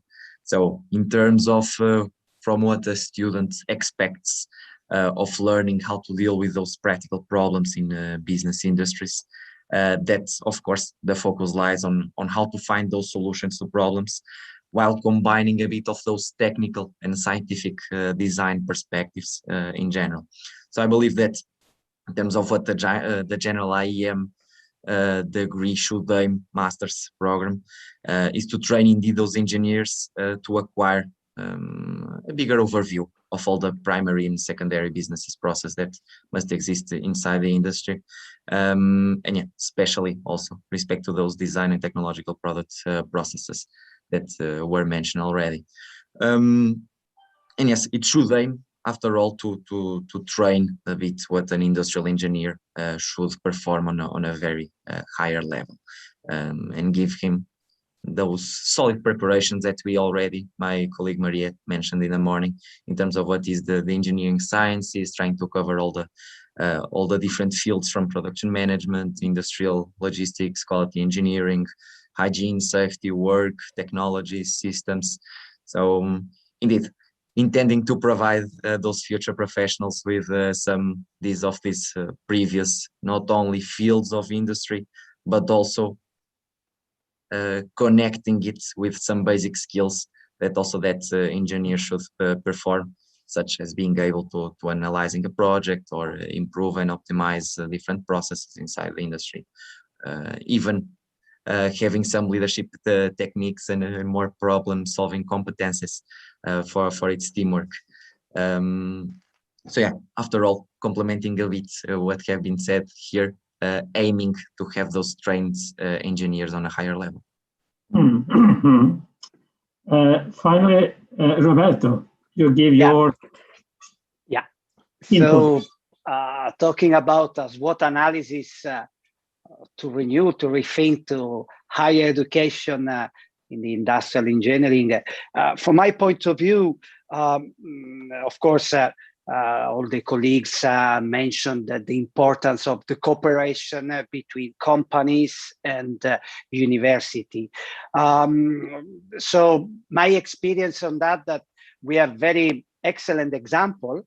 I used to work with Gianni Mummolo, the University Polytechnic of Bari, Polytechnic of Milano, where there are also a kind of proactive approach, where a university, they approach companies, and of course also from company side, we need to be open to invest time and in some cases also money for define new project and giving the opportunity of thesis.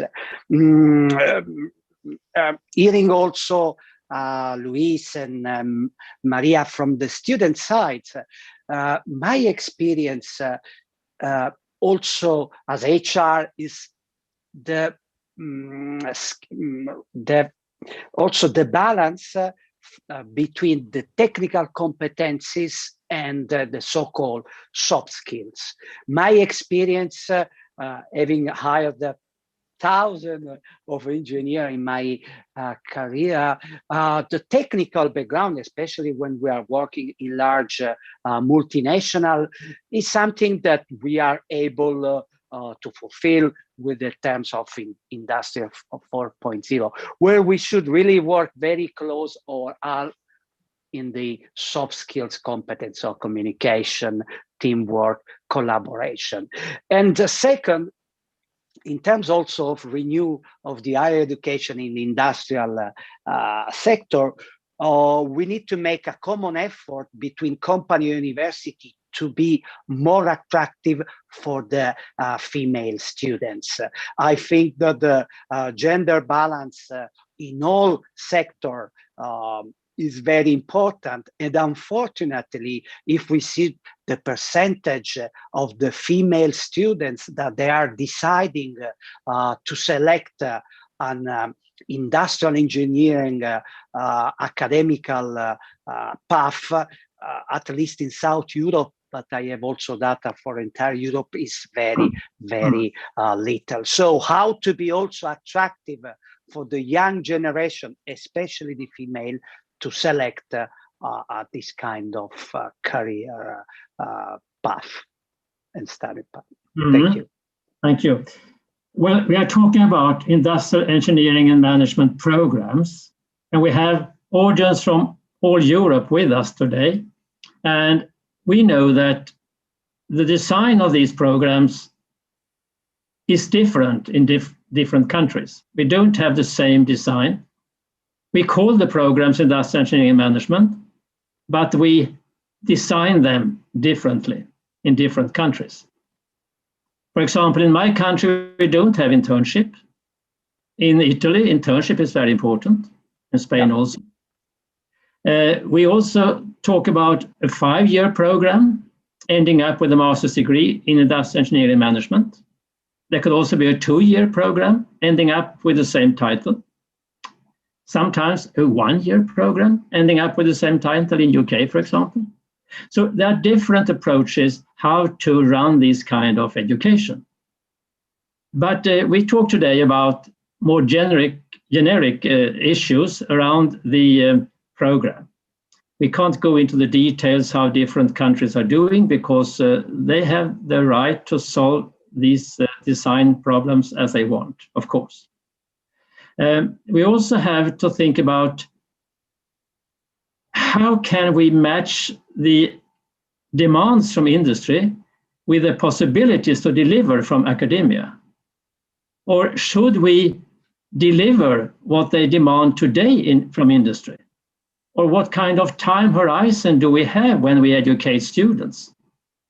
Because if we start to educate them from demands of today, when they are ready and come to the market, these demands are different perhaps also. So this is another dilemma that we sit with when we have to design programs.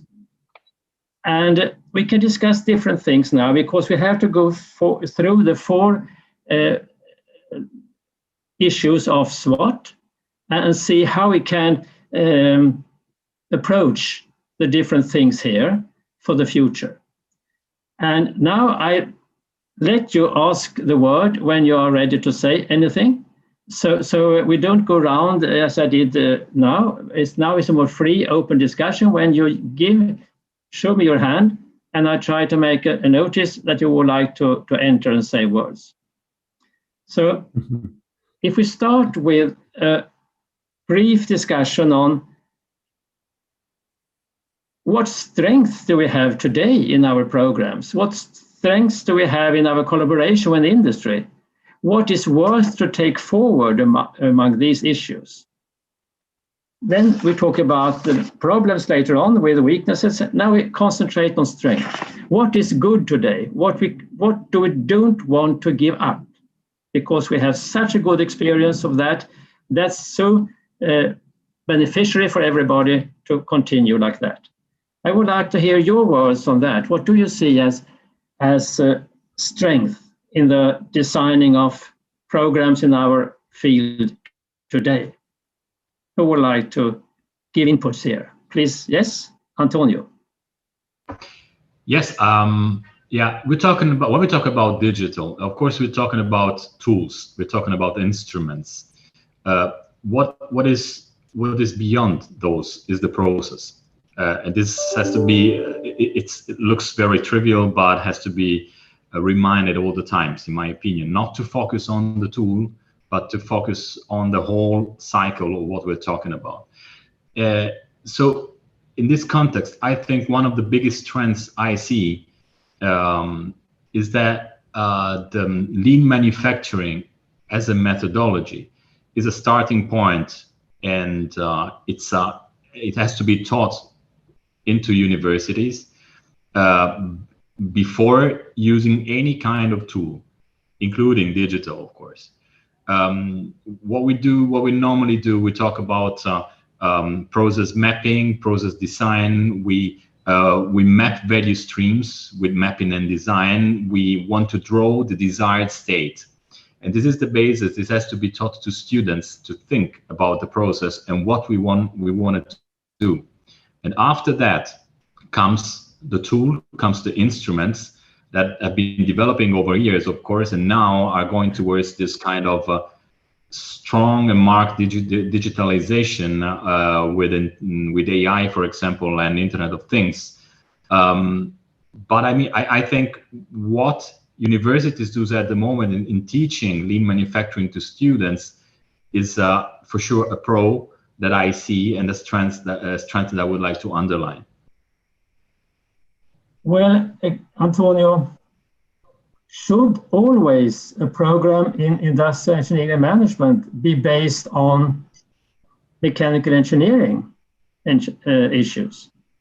Or could this program have other bases, for example? Just a provocative proposal here. Who would talk more? Please, raise your hand. I will have to inputs from you. I think Professor Marco. Yes, Luis. Or I think Professor Marco was first. Yes. Marco, sorry, Mr. Marco. Go on. Yeah, no, thank you very much. Let me first answer to the question of what is the strength of our programs. I think that one of the most important one is to be international and is to be given in English. I think that this is really preparing our engineers for a globalized world, and having them to the opportunity to study in English is not because English is the language of the future, but it is because in this way we have international programs and we are able to have students coming from all over the world. And an industrial engineer should not also be a technician. An industrial engineer should, let me say, use and possess all the soft skills which are needed to face the challenges of working in a multinational, multicultural, very diverse environment. So I think that this is an issue that we have to work on. In terms of your provocation, I think that the basis of industrial engineering was mechanical because that was the most important technologies decades ago, or let me say, but today there are many other technologies which I think need to be considered by an industrial engineering. I wouldn't be able to say if mechanical background is more important than digital background, right? I would say that mechatronic is there. Mechatronic is the future. Telecommunication is the future. And therefore, we need to prepare engineers with a strong background in any of the enabling technologies, which is not just the mechanical engineering technology. So it's more challenging for them, right? And that's I think that the bachelor, because in our university we have a bachelor in mechanical engineering, we have a bachelor in telecommunication engineering, we have a bachelor in electronics engineering. I think we should create a new bachelor which is already having multi-dimension engineering practices, know-how, and technology in order to prepare them for let me say, a great and very open-minded Master of Science in Industrial Engineering. It's a challenge, anyhow. May I just say, how far can we go when we try to give the students as broad engineering competence as possible? Is it a risk to do that, or is it a challenge? I mean, what kind of basis do they have to stand on technology, and from an engineering point of view, to be a real engineer? What is an engineer tomorrow? And how much of profound knowledge do that person need to be able to stand up and say, I am an engineer, please respect me? Okay, Luis? Thank you. So I would maybe start by answering you that question. I do believe that there's always that dilemma of knowing what should we do. So specialization, or rather going for a more broad, how to say, training on these students to become more multitaskers in the future in terms of areas that they can work upon. I believe that maybe not jumping directly to the threats, but that can be also allocated into a threat. So this continuous crescendo of areas and scopes of the IM field, or in terms of having those diverse areas that can be included here. One thing that I can tell for sure, and things that there are strengths on the current IM. So agreeing with what Professor Marco just said in terms of having that degree on English, that's for sure. I know we said in the beginning that we were not going to concrete cases, but I felt myself in the situation of having it traduced also for technical terms. It brings us a more difficult approach whenever we are going to a more professional life, that's for sure. Also the increasing at the moment of the incorporation of case studies during the course. So giving these assignments to students about analyzing some specific cases about organizations, groups, persons, issues, and then seeing exactly with students where those industry issues, how can we explain those elements and complexities of the different cases, that's for sure, and how to apply also that theory there. One thing that I think it's benefiting a lot also to what we are trying to develop, it's also the increasing introduction of simulation games and also gamification tools also in the course. And last but not least, one thing that I think is extremely important also for us, and also coming back to the question that was raised in the beginning, it's the effect of mixturing those different approaches and signatures and broadening a bit what the course might be. Luis, your colleague told us that you are not so happy with what you receive today from the training programs you participate in. So there must be some problems there for the future as well. We come back to that perhaps, but we look now to Peter, what he has to say. Yeah, let me switch on the microphone. Basically, the issue of language was already mentioned, and in Luxembourg, it's not only English, but Luxembourg is between Germany and France. So at home, our students speak French and German, and in the master programs, then we educate them in the language of industry, which is English. So all alumni of our university are really versatile in regard of language. So I think that's one strength which I want to also add or reinforce here. What I think is an advantage is if you have financial aid for R&D, which has the right mindset. We're not only going for fundamental research, but also going for stimulating cooperation between academia and industry. Luxembourg has a pretty stable political environment, and since long years, the aid for R&D is enforcing industry to collaborate with academia, which is pretty nice. That goes along with the companies here. Luxembourg is expensive. So, and that's why the companies are really in a high-end segment. They are producing high value-added goods. Thus, they are looking for the cutting-edge technologies. They're hungry. They're really eager to cooperate with us here in the university, and that is very advantageous to then shape project case studies and so on, like Luis said before. Friends, if you use your virtual hand, I now can see it on my screen. So please do that. I try to look at that little sub-screen all the time to see the hands there. Roberto's hands is now up, and when you have had your word, take it down again so we can just have new talkers. Please, Roberto. Yes, thank you. Of course, as a strength, I'm talking here, particularly in Italy.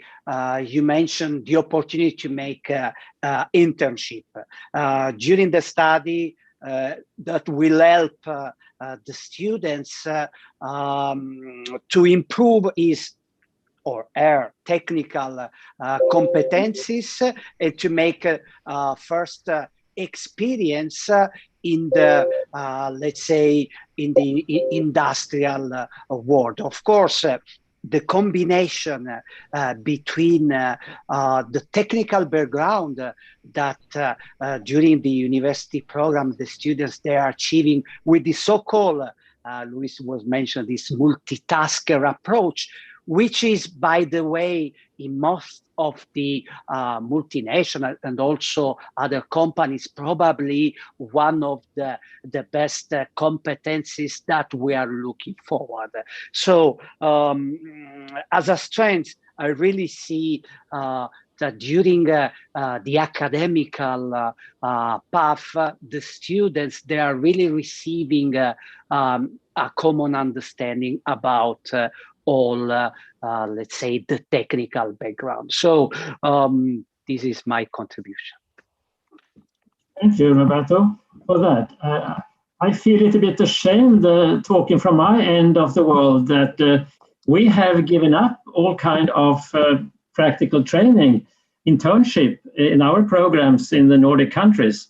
Why did we do that? Yes, we said that we need these weeks for training of the students in academic subject areas in the best possible way.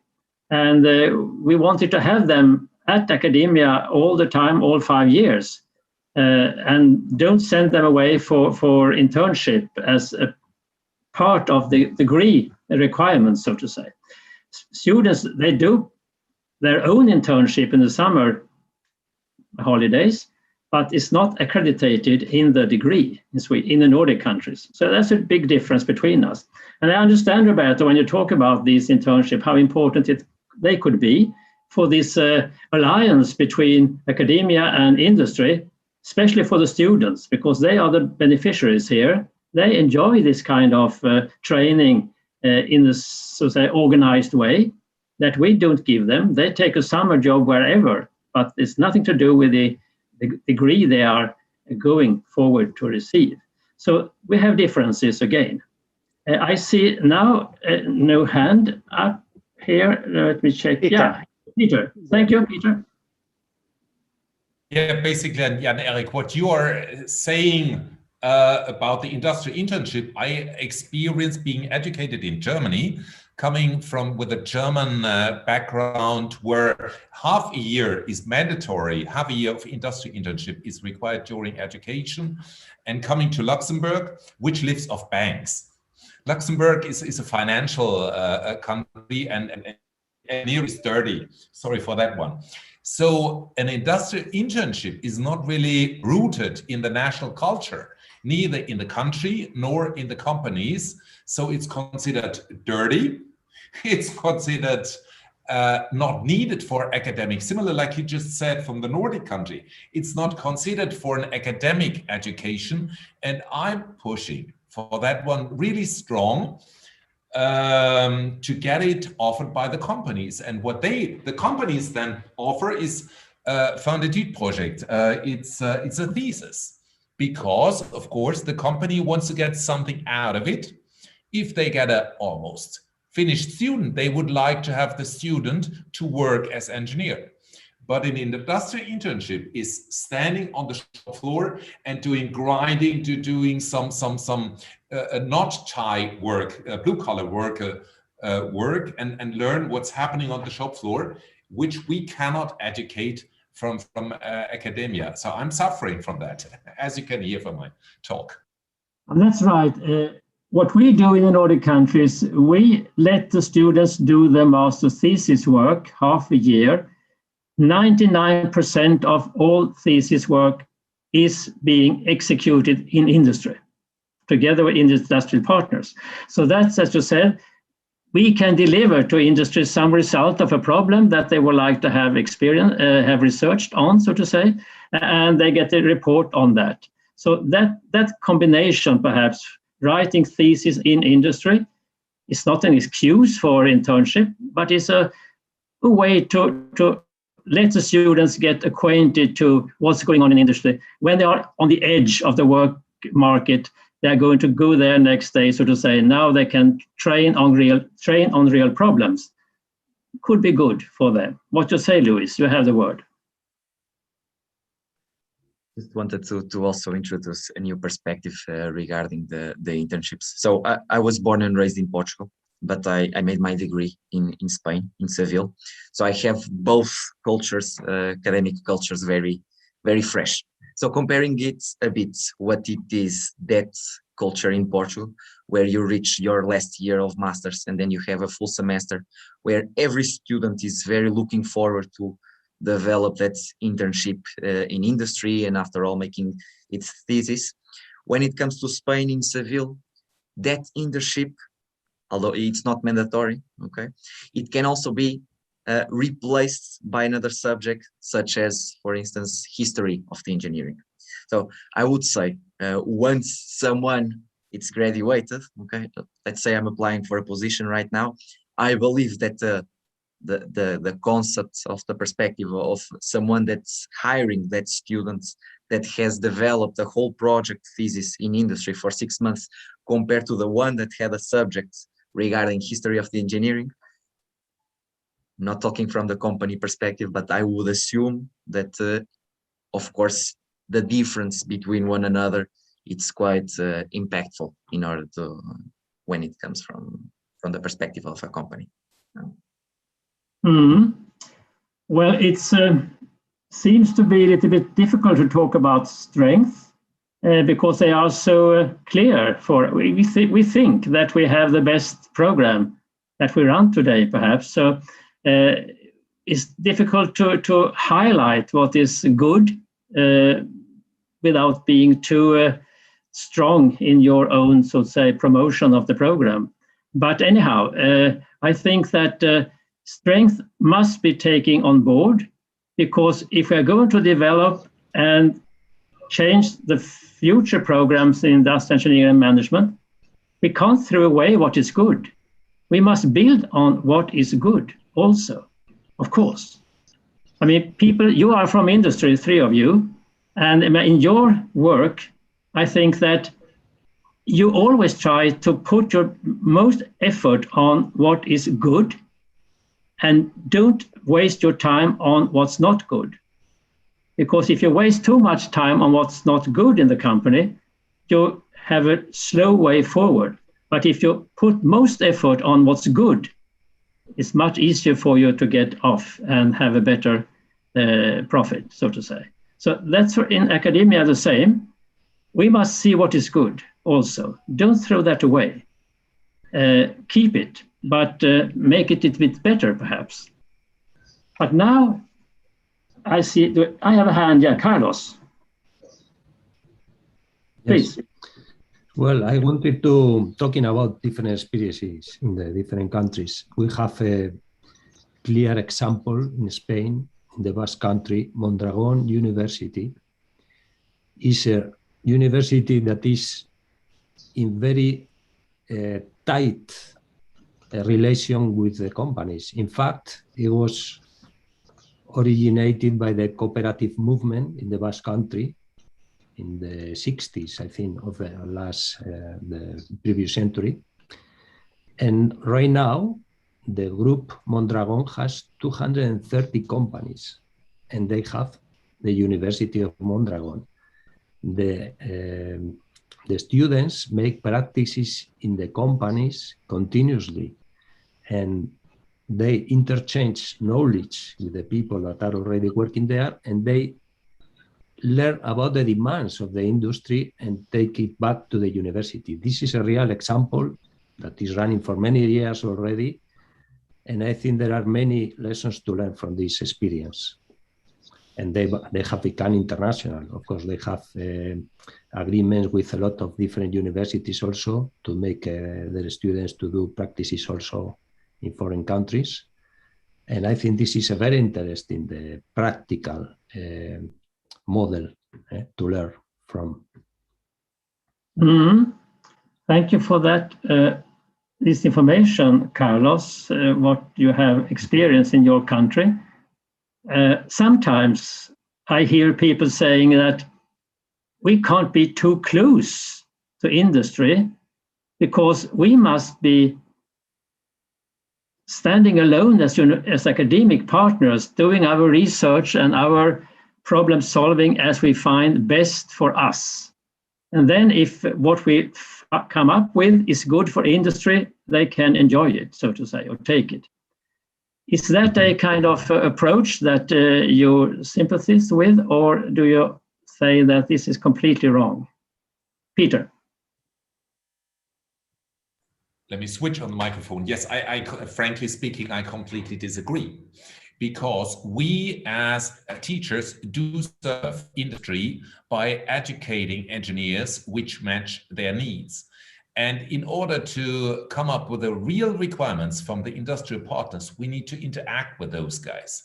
The industry is moving so quickly, especially in Industry 4.0. It's a fast-moving topic.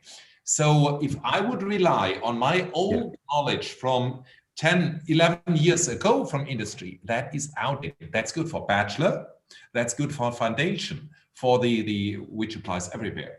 But for then educating, I think we need to wrestle with the companies. Let me add one more suggestion how we do it. We do research projects, PhD projects, which are going for 4 years, which gives you a lot of length and also outcome, as the students are, first of all, good, second of all, work lengthy. And under these PhD projects, we shape master projects, which are all together with industry, but in the premises of the university. So the exposure of the bachelor and master students is, let's call it, a little bit indirect to industry. And it helps the PhD students to learn to manage their team, to lead the bachelor and master students, because I don't do it myself, I delegate to the PhD students. Good. Roberto, now we hear from industry what to say about this. Yeah, I also disagree when, from university side, we say that we can be contaminated from the industrial sector. I see that the preparation with internship, thesis, and all programs is also from an employment point of view, a social, let's say, commitment, that also from the academical side, having the opportunity to involve students during the academical let's say, path is something that will help the student. We know, especially for our statistic, that an engineer will have high chance to find a job.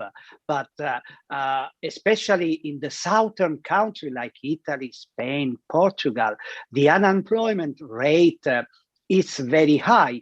Also, with the people with the engineer background. And in some cases, the main cause is because the student and also the university give not the chance during the study to have an experience that will give to the student the right level of employability in order to be also from a social point of view, because of course it's important also for the person to be able, after an academical career, to find a right job for personal also development. So for sure, the combination and the cooperation in the two let's say, academical industry is mandatory in order to fulfill this commitment. Thank you, Roberto. We are soon going to roll further because we have 3 more headings to go through before we are ready today. But Carlos, you are the next on this item. Yes, well, I wanted to answer from my personal point of view the question that you made 20 minutes ago about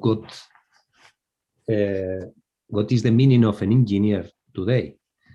Well, we are talking about the industry, the 4.0 and everything that is evolving very fast. But in my personal opinion, a good engineer should have the scientific learning in the first courses of the career, physics, mathematics especially, and then the different branches, mechanics, electronics, electrics, everything.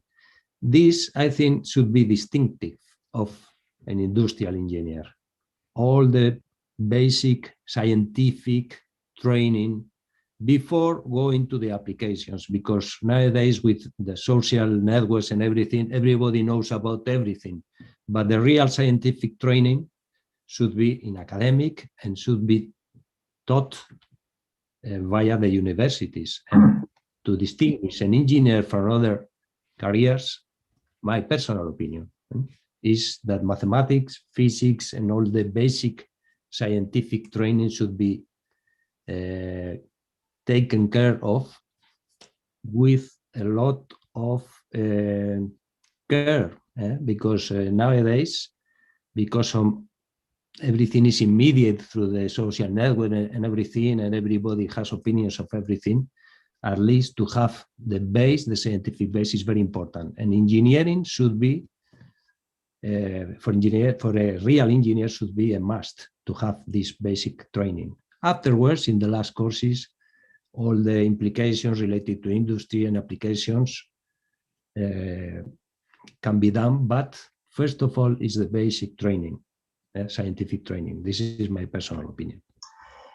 Thank you, Carlos, because now we are open for a very interesting discussion that we can also run soon.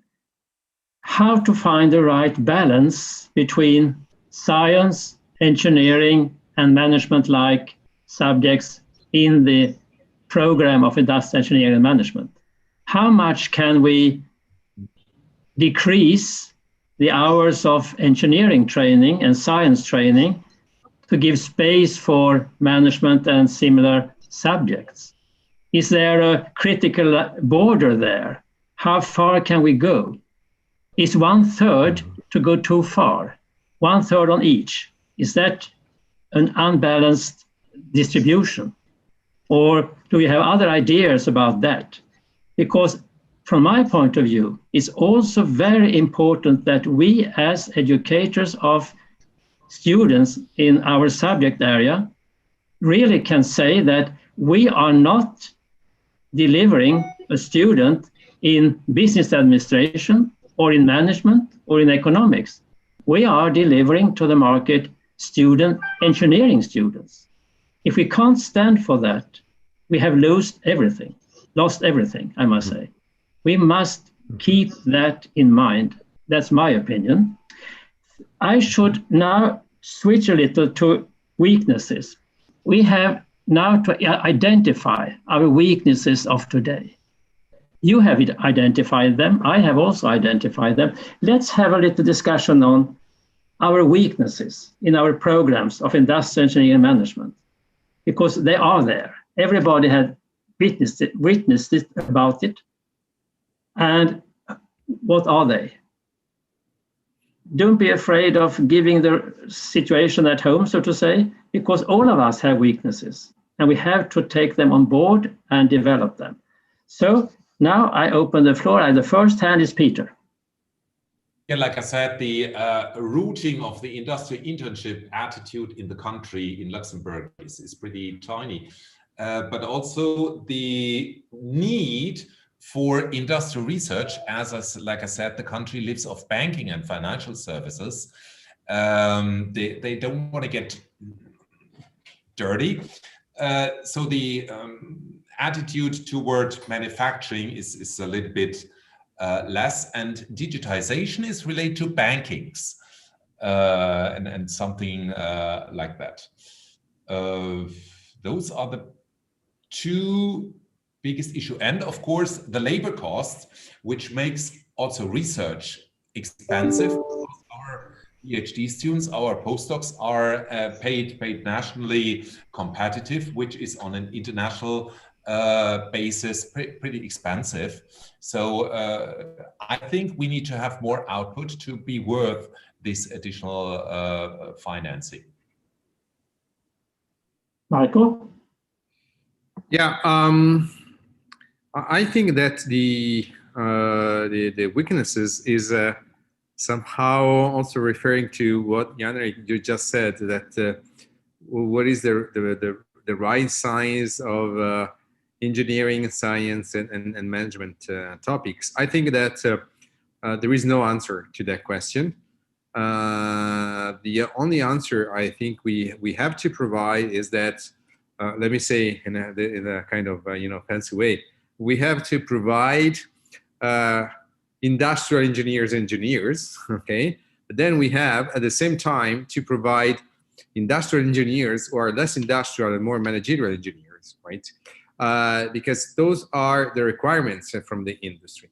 If we want to create one single European standardized curriculum on industrial engineering, I think we fail, because there are too many topics that are within this large umbrella.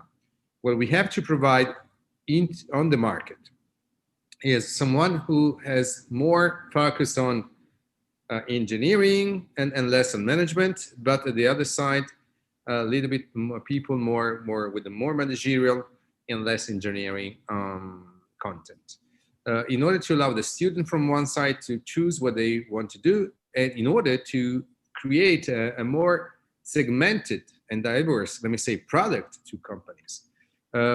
We have just revised in my university the Master of Science in Industrial Engineering. It's called Management Engineering in my university, okay? And we went from 8 different streams, focused on 8 different topics, to 13, right? Exactly to create a higher segmentation and higher differentiation of the, let me say, of the content. That was the only way to face the market. So I think that the current weakness that I see in some programs is to have only one unique, let me say, profile, and not offering many differentiated profiles. I have seen a lot of programs in Europe in our field, and I've seen how they have approached the problem to deliver a complete program in industrial engineering and management. And what I observed sometimes is how they have, so to say, misused the possibility to train our students in the right way. Because we must find our niche. We must have a niche of our industrial engineering management candidates. And if they train them together with students in business administration and economics, what is the, so to say, the least mean value in that group? How can you employ your tools? You have trained them in statistics, mathematics, computer science, whatever we talk about. How can you use these tools in a training program where at the same time we have students in business administration and economics? It's impossible, which means that our students will lose a lot if we do that solution, if we train like that. I agree with you. Yeah, I totally agree with you, but we should not train them or educate with other students. I agree with you.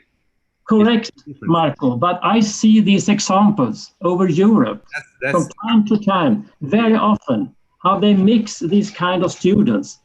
We had two losers, no winner, and that's a big problem.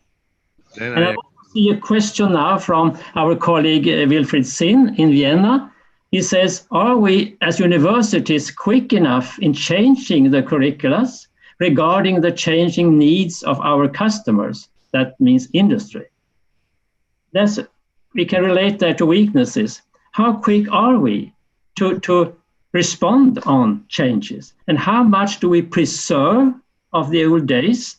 Because it's easy for the teacher to do the same lectures as 5 years ago, for example. So how agile is the system we work in to accommodate our programs to changes? Is that a big, so say, weakness in our academic system, or what is it? Comments? Jan-Erik. Yes. Jan-Erik, I have, so the button to raise hand doesn't work. So I'll do that physically. Yes. Exactly. No, let me make one point from the company perspective, talking about weaknesses and talking about this question we received. I'm not able to say what the right balance in academia should be, but I don't know if what I'm telling is typical of my country, of Italy, or not. But sometimes when students arrive into companies, sometimes the impression I have is that they fell in love with their theoretical know-how. They fell in love in knowing technology, in knowing things from an academic point of view. And what sometimes I see missing is the pragmatic standpoint to say, should I do this? Should I deepen this kind of technology? And to what extent should I use it? Because I have to find the balance with cost. It has to be to bring an advantage to the company. If I'm a researcher in a company, that's a slightly different topic, but nevertheless, the cost topic is always there. If you work in manufacturing, you can have your fantastic solution from a technical standpoint, which is not pragmatic sometimes. And so who wins in this arena is the engineer that is able to balance both things, to find a solution that is probably not the perfect one from a technical point of view, but finds the balance with a cost perspective. And this is by far a key and winning factor for a student entering the manufacturing or industry in general topic. So this is something that I see sometimes like a weakness. As I said, I'm not able to evaluate that. Is that Latin, Italian, how is in the northern countries? I don't have the knowledge to evaluate that. But this is what we perceive in industry here. I think it's very good, Antonio, that you articulate that problem, because it's a very important issue to talk about now, how our students will approach reality when they come from university. Have we prepared them for this kind of looking upon the situation, upon the problem, upon the solution? Or are they just concentrating on to find a nice technical solution without thinking about the costs to implement it or to run it? So for students in our program, they must have this knowledge. I mean, they must be aware about there's a balance between cost and other issues. We can't do everything we want, just engineeringly perfect. It must also have a possibility to be implemented in a company that one day must have a profit from what we are doing. So these issues, that could be a very interesting weakness we have, that we are not completely concentrating on the whole chain here, running from idea to the sale of the product. How much cost can we accept on the way to the final product, or what is reliable situation to go through? Fine, thank you for that comment.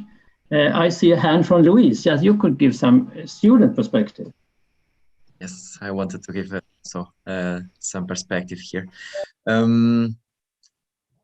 Maybe because I'm still in the student environment, I don't have that open horizons in terms of what can be that connection there. I wanted to share one experience that we recently lived in Esteem.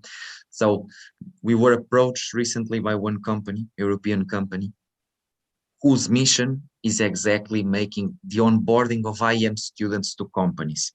So what does the company provide? So an extra semester or an extra year, just like an extra model of university, okay, for students to enter directly to the companies. So I know that, for instance, there are a lot of companies that have their own methodologies, their own modus operandi, different tools that they use. So it makes sense from that perspective. So, but we were discussing together, does it make sense for a student to finish as an engineer, after all, of course, finishing their master's degree on industrial engineering and management, and after all, still enrolling a program of 1 year just to make an adaptation to a company?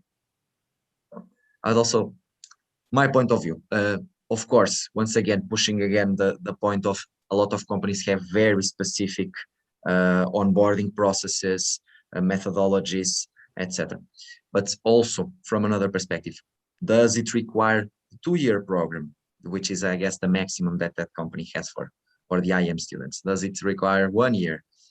I would also like, I don't know if anyone also could join in with this conversation and with this question to try to see, but answering the question from Wilfred that was raised before on the chat, at least from my opinion, I do believe that it's not as fast as should be in terms of adaptation for students to the companies.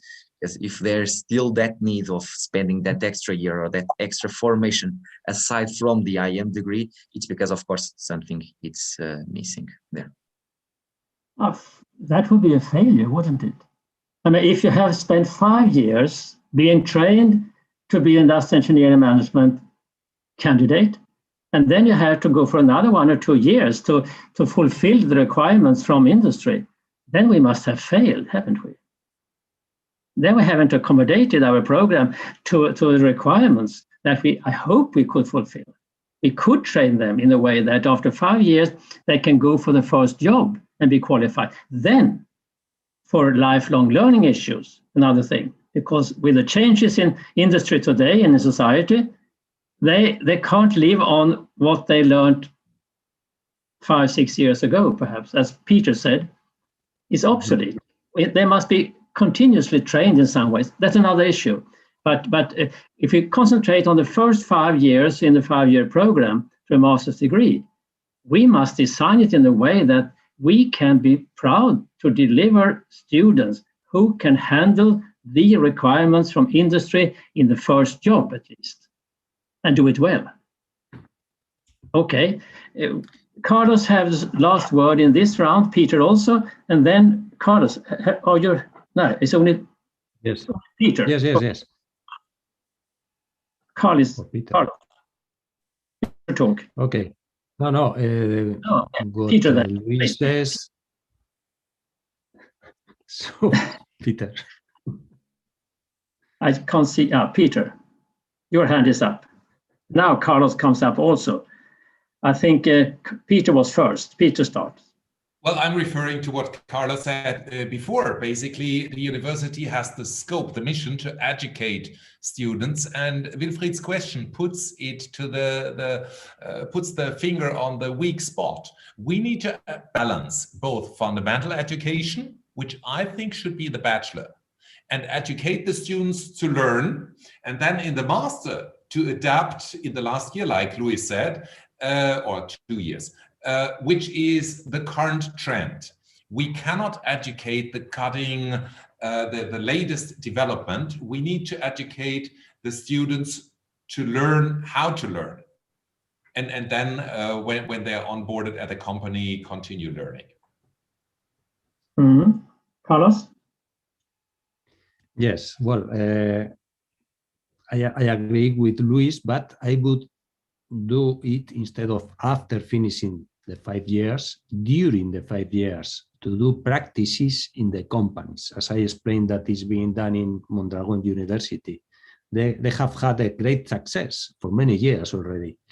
And the practices are fundamental because you cannot be completely separated for the industry for 5 years and then deliver someone that is going to be ready for the industry just not having had any contact before. So the practices for me are fundamental. Maybe from the 3rd year, after the scientific training has been done and the bases are done, or after the 3rd year, to start practices already, because then you will see the importance of the economical part of the solutions that, as I was explained here, that not the best engineering solution sometimes is the most feasible because you have to take care of the cost of it. And you will have also, will be in touch with the different problems inside the company, because the company have people inside. And many times this is the most difficult thing, to deal with people that are working there. So to have a feeling of what the company is, the industry, working in the industries before finishing the studies, for me is very important. And this can be shared with the professors and with the different teachers in the university, and then they will have also the direct feeling of the industry is right now and be evolving. Not everything in academia, 5 years, and then right away into the company, but start before. We're going to finish the weaknesses. Just a comment from myself. What I have seen on my journeys in Europe, visiting universities with these kind of programs, that is that many universities, they push all these management-like subjects to the last years of the program, and they start the first 2 years with science and engineering. And the students have no contact at all with that kind of work they're going to have later on as graduated from industrial engineering and management. I mean that the first semester they come to university, they should have at least one course module that opens the door for them into our subject area. So they feel comfortable with what they have applied to follow for 5 years. They must meet our subjects, our thinking, our ideas, industrial engineering and management directly the first day they come to university. Then they feel, so to say, planted there, and they can develop successively and all the years through until the last day when they hand in their master's thesis in our subject area. So we leave weaknesses and go to opportunities, because now we can open a lot of doors for opportunities, because there are opportunities for us, but which are the most important opportunities to take on board after what we have heard today, after what we see around us, what's going on in Industry 4.0, what opportunities do we have? Now I'm very interested to hear your points. Who would like to start? I see no hands, but I could miss them also. Who will talk about opportunities? Someone must. Carlos, go on.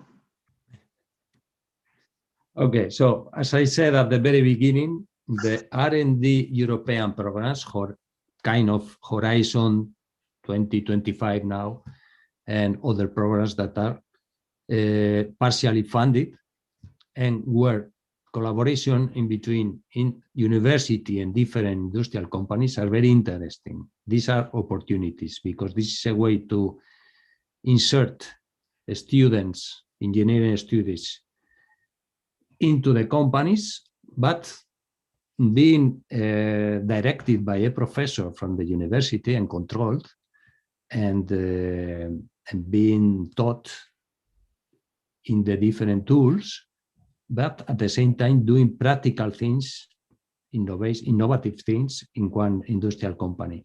I think this is a very big opportunity, and I talk about it because of experience. When I was in the industry, we use, especially in ArcelorMittal now, a lot of these programs. And now I am collaborating in different programs, and it's very, very interesting for the collaboration in between university and industry, and university professors with their students inserted in these programs.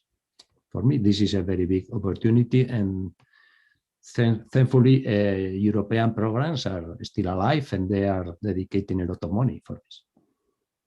I think we have to learn a lot from Southern Europe, because I know in Southern Europe it's a tradition that you let professors or colleagues from industry come into university and work there for a day or for a week or whatever it is, very more often than we ever do in the Nordic countries, for example. It's not a tradition here, like in your countries in the Southern Europe. I think it's very efficient to have a link, a bridge between industry and academia in that way.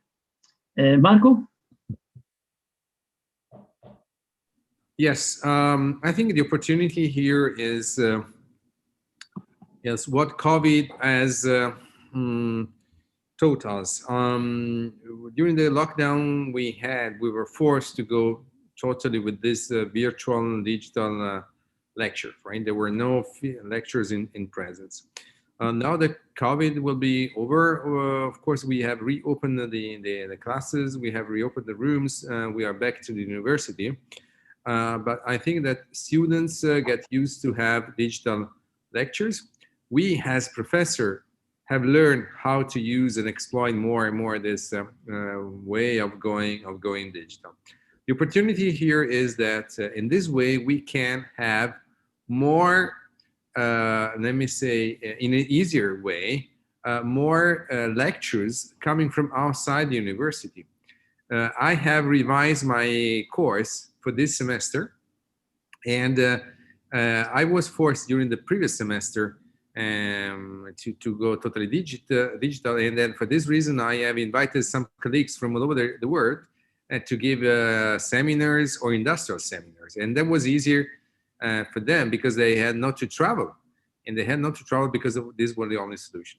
Now, even though they could travel, okay, but they will not travel anymore just to give 1 hour lecture, but the student will not perceive this as a minus. They will perceive this as an opportunity anyhow to have a broader input from all over the world. So I think that even though I can in the near future give my courses totally physical, I will still have 10%, 15% of the course using external professors, using experts from all over the world to give, lectures. And I will be in the class, my student will be in the class, but these lectures will be given from outside the class. And I think this is it's something that we need to think about. It's providing value to the students.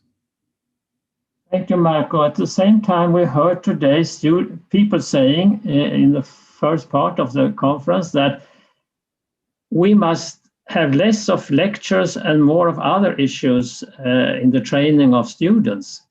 So there must be a balance again here between this kind of virtual lectures you talk about and other modes of training, of course, if we are going to renew the whole system or not. Of course. Yeah. Luis?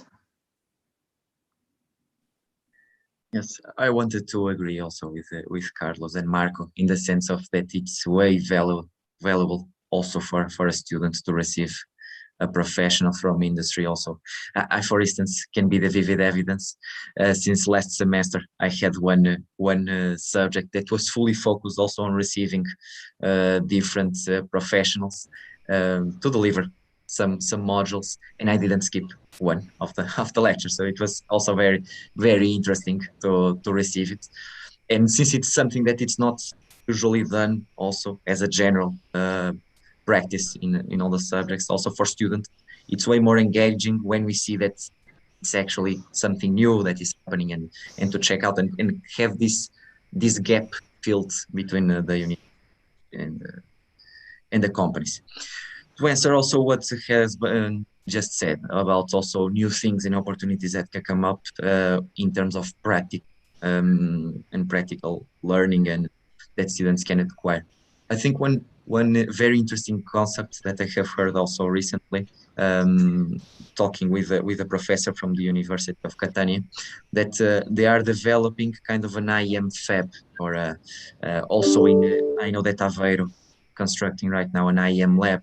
So a factory adapted to students for them to exactly study the different parts and process of manufacturing, and also for supply chain or practical uses. So exactly seeing how those theoretical concepts of logistics, supply chain, manufacturing can be applied directly as in a warehouse or in a factory.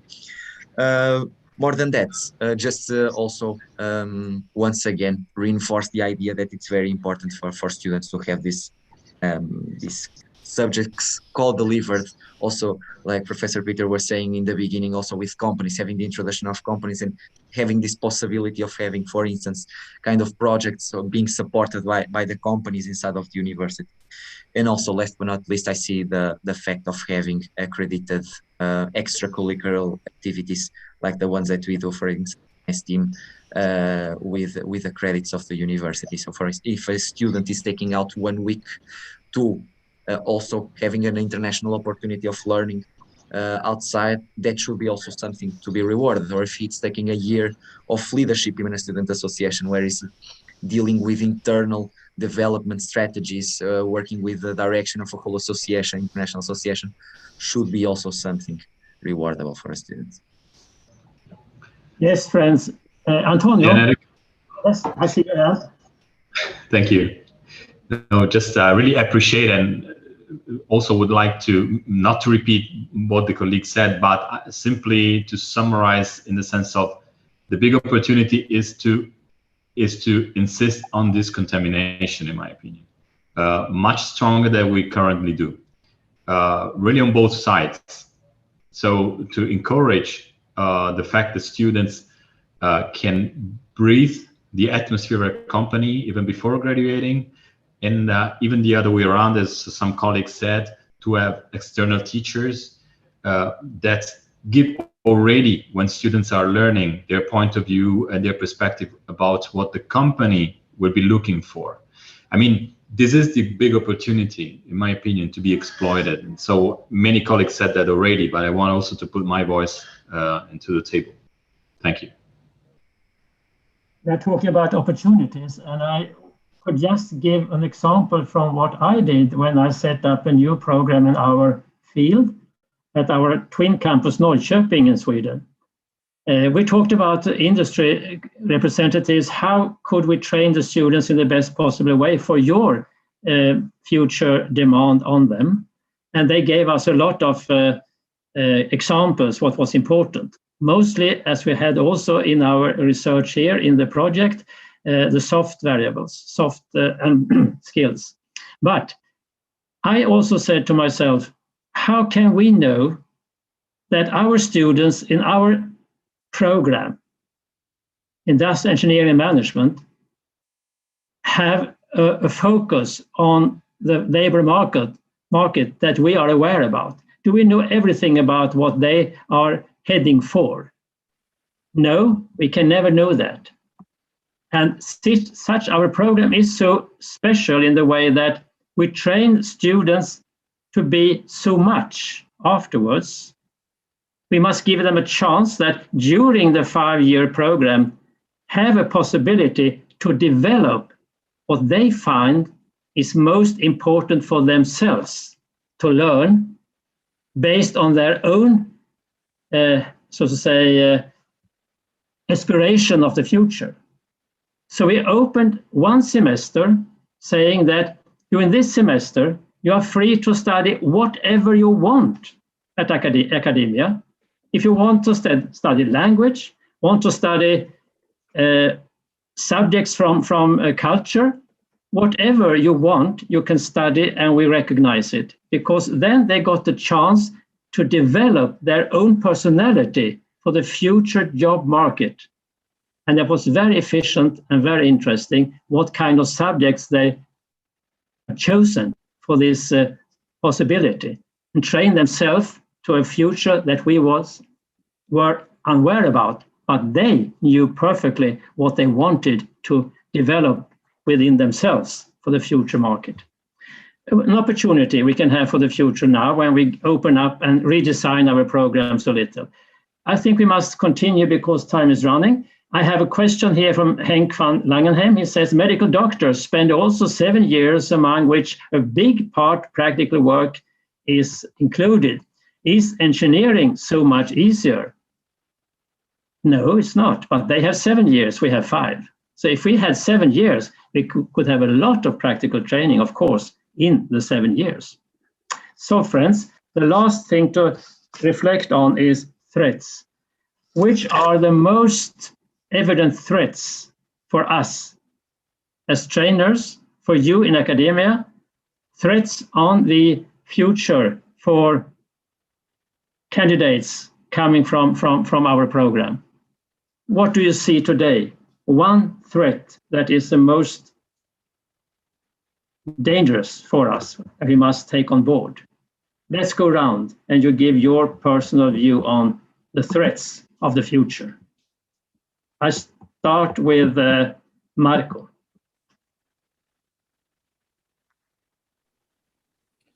The threats that I see is the huge competition that we will receive from Southeast from Asia.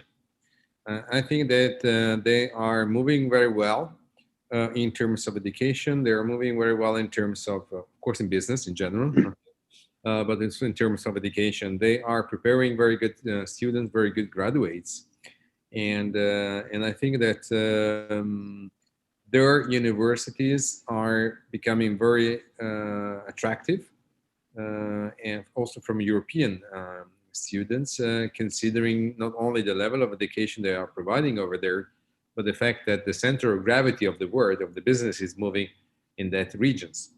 The risk is that we as a university are going to lose those kind of markets, and we will be less attractive for European students, and we will be attracting for developing countries, which is of course fine, but I think this will relegate us into a kind of a second level, not in the high-ranked university. That's what we have to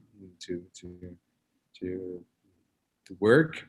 The second threat I see is that we can discuss about the quality, but I think that our competitors are not just other universities, but I think that our competitors will become some big companies like Google, Netflix, or whatever, because it's very easy for us to hire good teachers because they have a lot of money and create programs.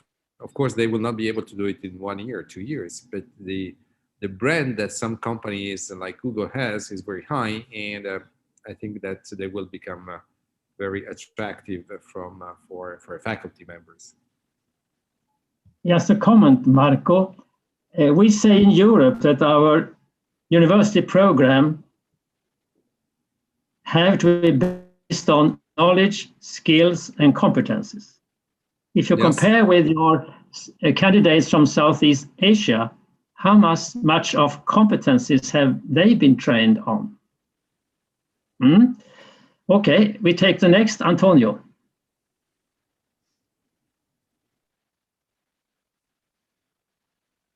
You must unmute. So. Yeah, sorry. I think not to be underestimated is what the high schools could do, technical high schools.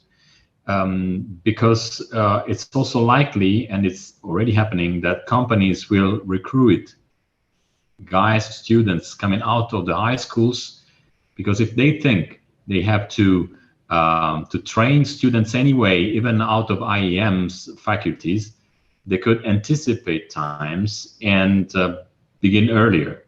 So taking these students, these younger students, although they do not have an academic curriculum, and to train them directly in what they need. I think it might be kind of threat in this for the IEMs.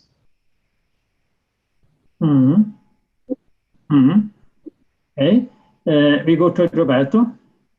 Yeah, one of the threats that I see in the future is higher differentiation in terms of quality, in terms of program between the so-called leading university, like, for example, Politecnico di Milano, di Bari, and the other university. From an HR point of view, of course, when we are looking at an engineer, we are open to consider students from many universities. And the threat in the future will be also that the companies, they are investing only on the, let's say, main university, and they let the smaller one, because they don't have a good name to go down with the quality of program. So we are going to have students also with same let's say degree, but very, very different academical background due to this differentiation. Good. Thank you. Luis? I'll try to also keep it short and concise. So I will go with a broader topic. So crisis management in general, and change management, whenever we talk about, for instance, the digitalization and the not so stable moment that we are living in terms of also for the post-pandemic situation, in terms of going back to classes, going back again to classes, the quality of the education that it's being provided to students in this transitional mode. Also mentioning once again, like I mentioned in the beginning, the different crescendo in terms of areas of and scopes of IEM, and us trying to be as updated as possible with those current trends, and of course those changes of needs in society that are going also to give a bigger importance to soft skills and to the change that we are making in the IEM degree. Thank you. Carlos? Yes, I would say that the lack of speed or flexibility from the university side to adapt to the very fast changing world in all domains could be the major threat. So this project we are involved right now, IE3, could be a start point just to avoid this kind of threat. Okay?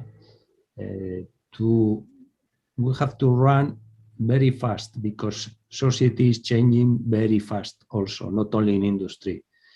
And university has to change the way to adapt and be much faster than has been up to now. You're right. Peter.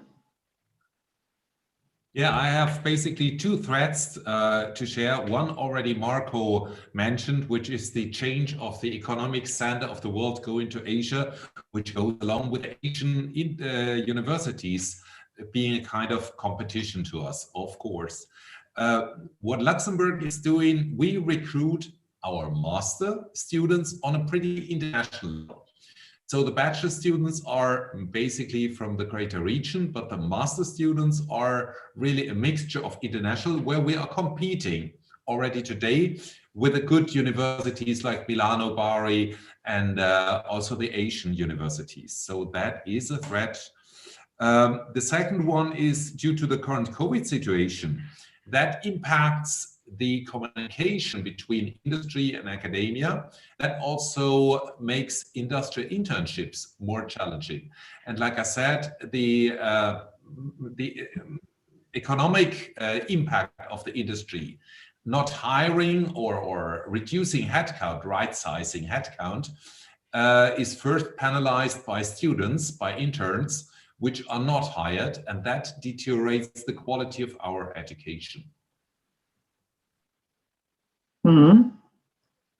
Okay, friends, we have gone through the agenda we had today together in this panel, and we have to finalize it by seeing if there are questions from the audience that we haven't answered.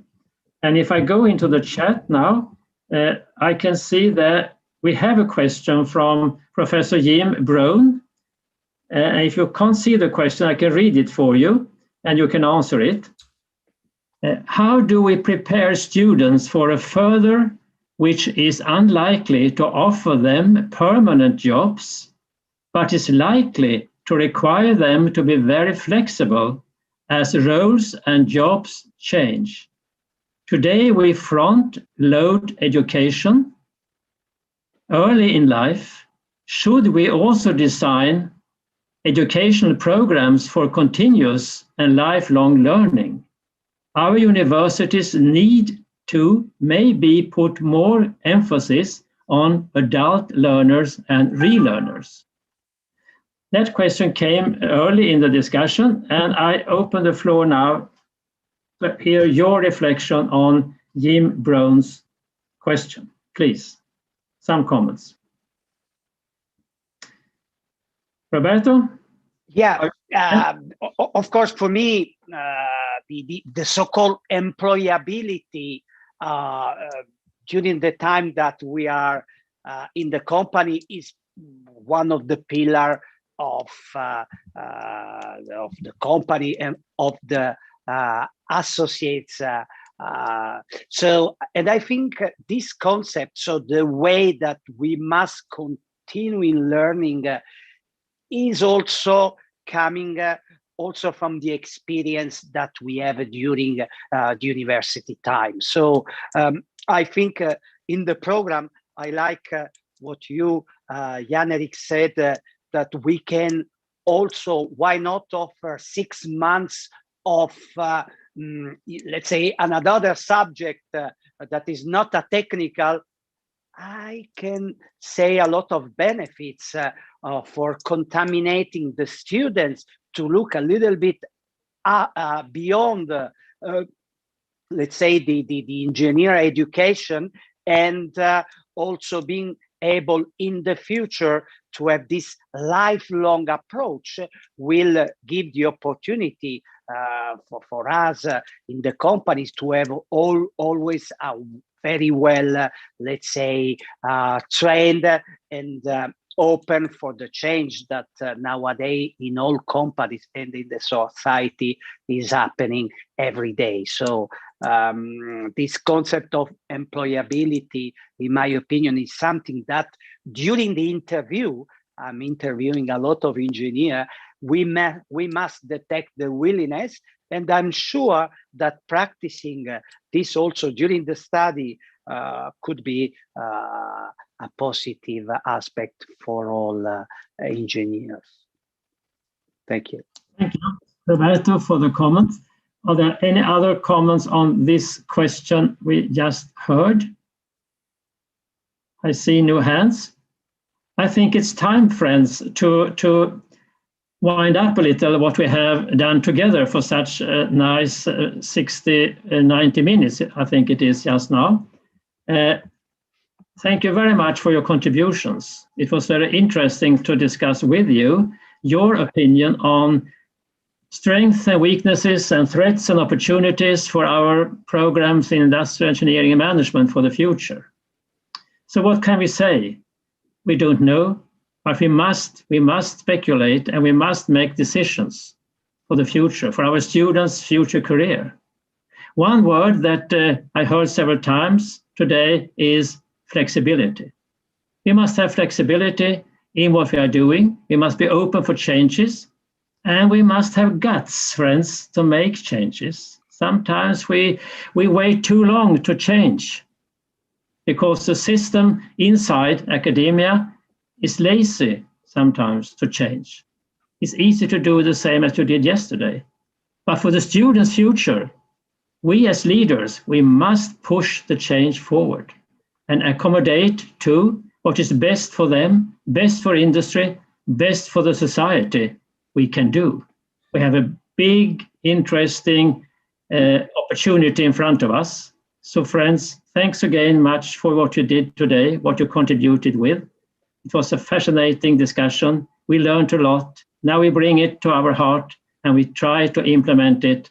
All of you, 58 people who listen to this, bring it to your home institution, discuss it there, and find out how you can contribute to a big change for everybody's benefit.